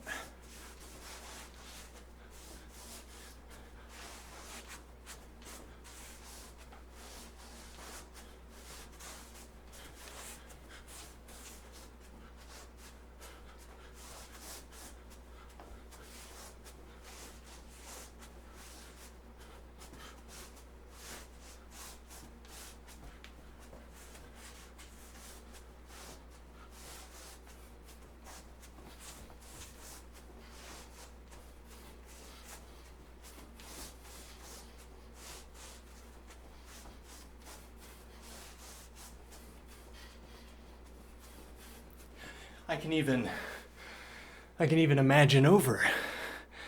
I just imagined a kind of melody over all of that. Well, at least over part of it. As if you had a recording playing in the background, the recording up here fits cleanly to the foot sound here. Okay, in such a way that this was the background music, and this was what justified the background music, I suppose. And now the idea, well, I could be imagining music in my head such that that foot sound would be in the background as a consequence of sound radiating throughout the room, as if I could construct, so I imagine, that sound by playing a melody out of a speaker from a really precise location, a really precise melody, and then wherever you're sitting and wherever I'm sitting, we hear my foot.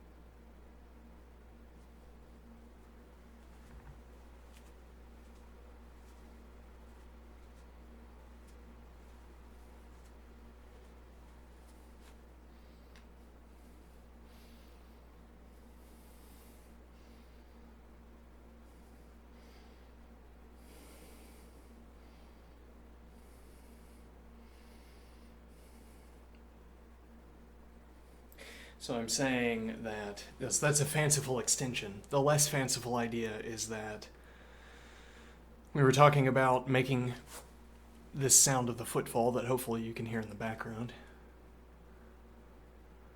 And then I was saying I imagined music over the beat at least, and maybe it was also over the sound of my foot.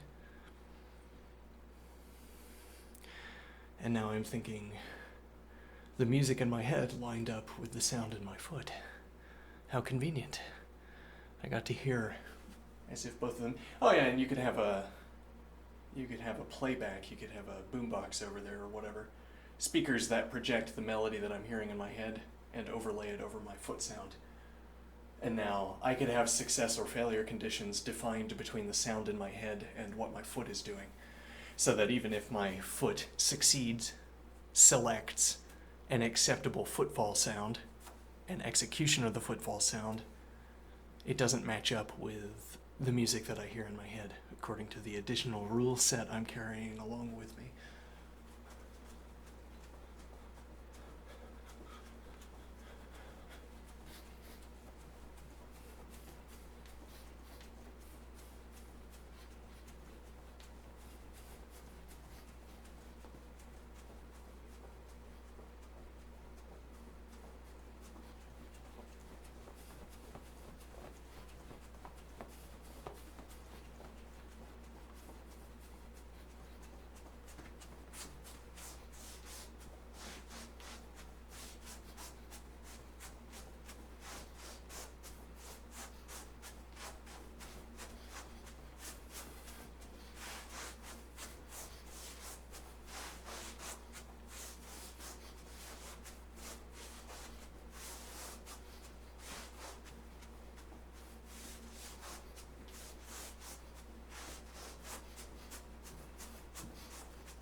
I'll be right back.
Strikes me. I'm so far down the sort of technology implementation state, the technology implementation ladder. I just had an idea of taking the stream on the go. Now that idea is absurd to me. Why is that? I might cut the stream and go play music on my own time. I'm considering it. And now, if I were in the midst of a big city, I wouldn't have the quiet out back to play in.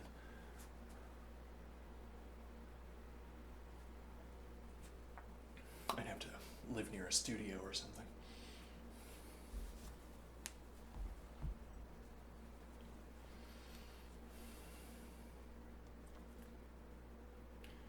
And now what is the point?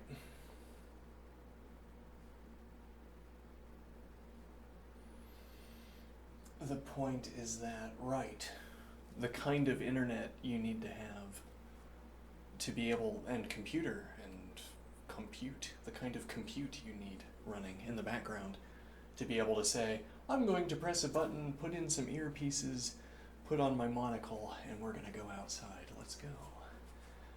Da-da-da. And then we're on our way out. And I say, oh, see here, here's my copper reeds. Now I'm going to turn this on to hear exactly what I hear mode, and now let's start playing music. I'm saying I'm so far down the technological implementation ladder that that possibility only occurs to me as a kind of freak fancy, as it were. Did not occur to me prior to today.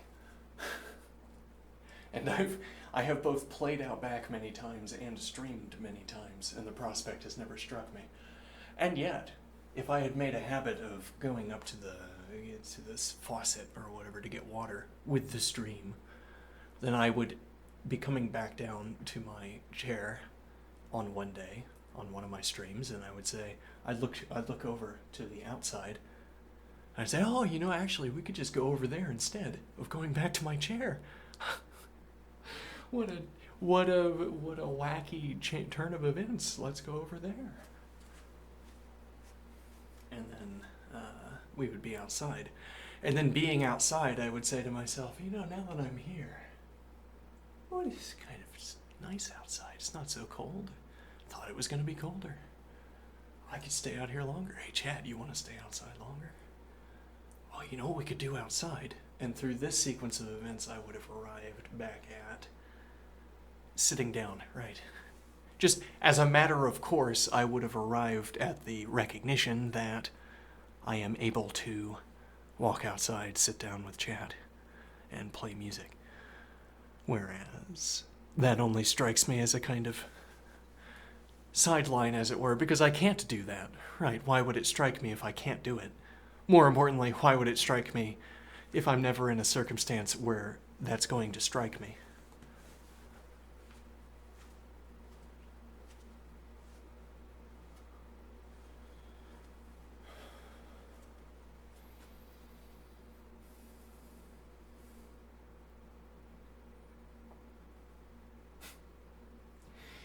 This is kind of a funny thought I'm having here.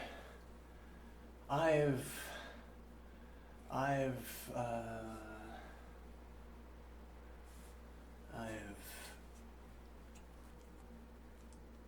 sheared a lot of bad habits since we started streaming over a year ago, about a year and a half ago.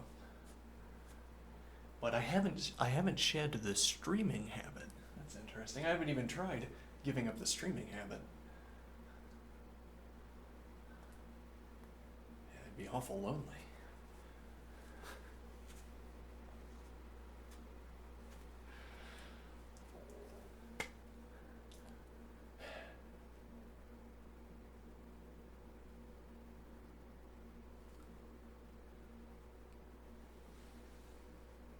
Maybe streaming is the remaining bad habit.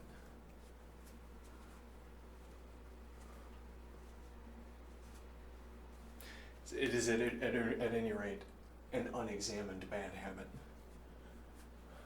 Unexamined habit, rather. Could be bad.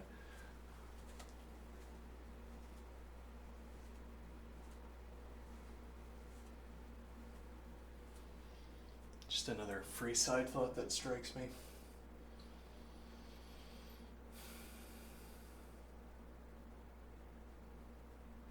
I could do this without speaking out loud.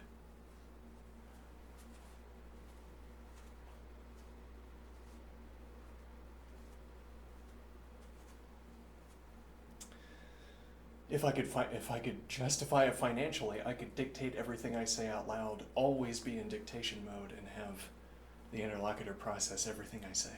And I could probably work harder by doing that.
It's like if I was confident in my attempt to draw a circle, but I did not succeed at drawing a circle, I'd want to be able to subtract out all of the information associated with drawing the circle.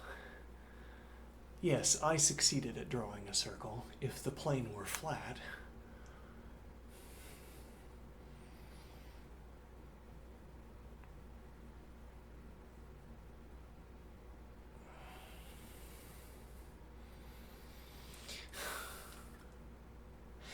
It strikes me you could watch me do this 1,000 times. And the one where I succeed, you put that in a little clip, and there's just this. That's a bizarrely circular motion of the hands, isn't it?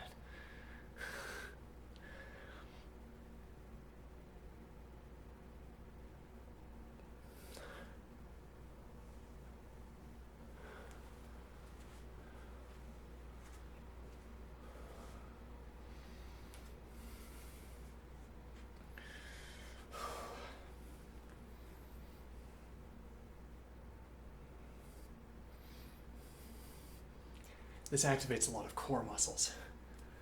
And you might say, no, I've analyzed the wireframe of your body, and it's not required to activate core muscles to do what you're doing. Though I did say this, and I did not say the wireframing that you provide for this.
And well, the idea. There's a kind of covering of this circle. Whatever I end up drawing by making this hand motion, wherever you end up placing the point, and therefore whatever I end up drawing, whatever translation or what have you.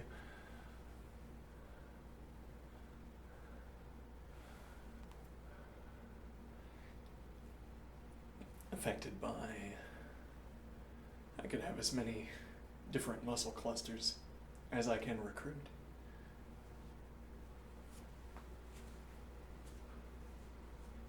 I only need one of the muscle clusters to succeed at a given time.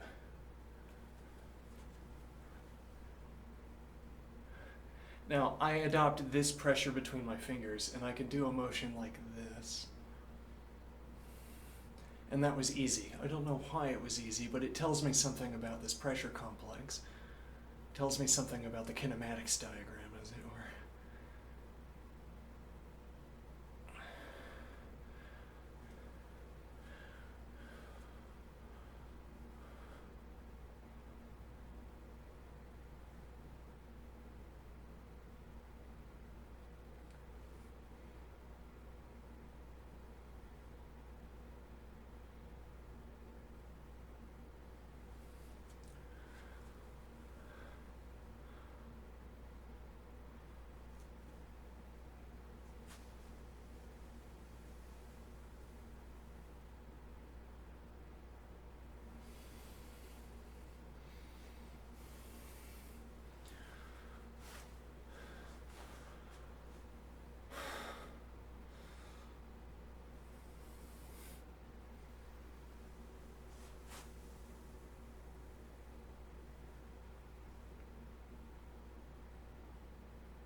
Okay, I think I'm going to call it early today.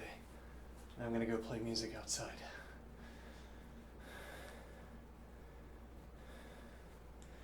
And then I might come back, but I probably won't start streaming again until the next math segment. So in a few hours.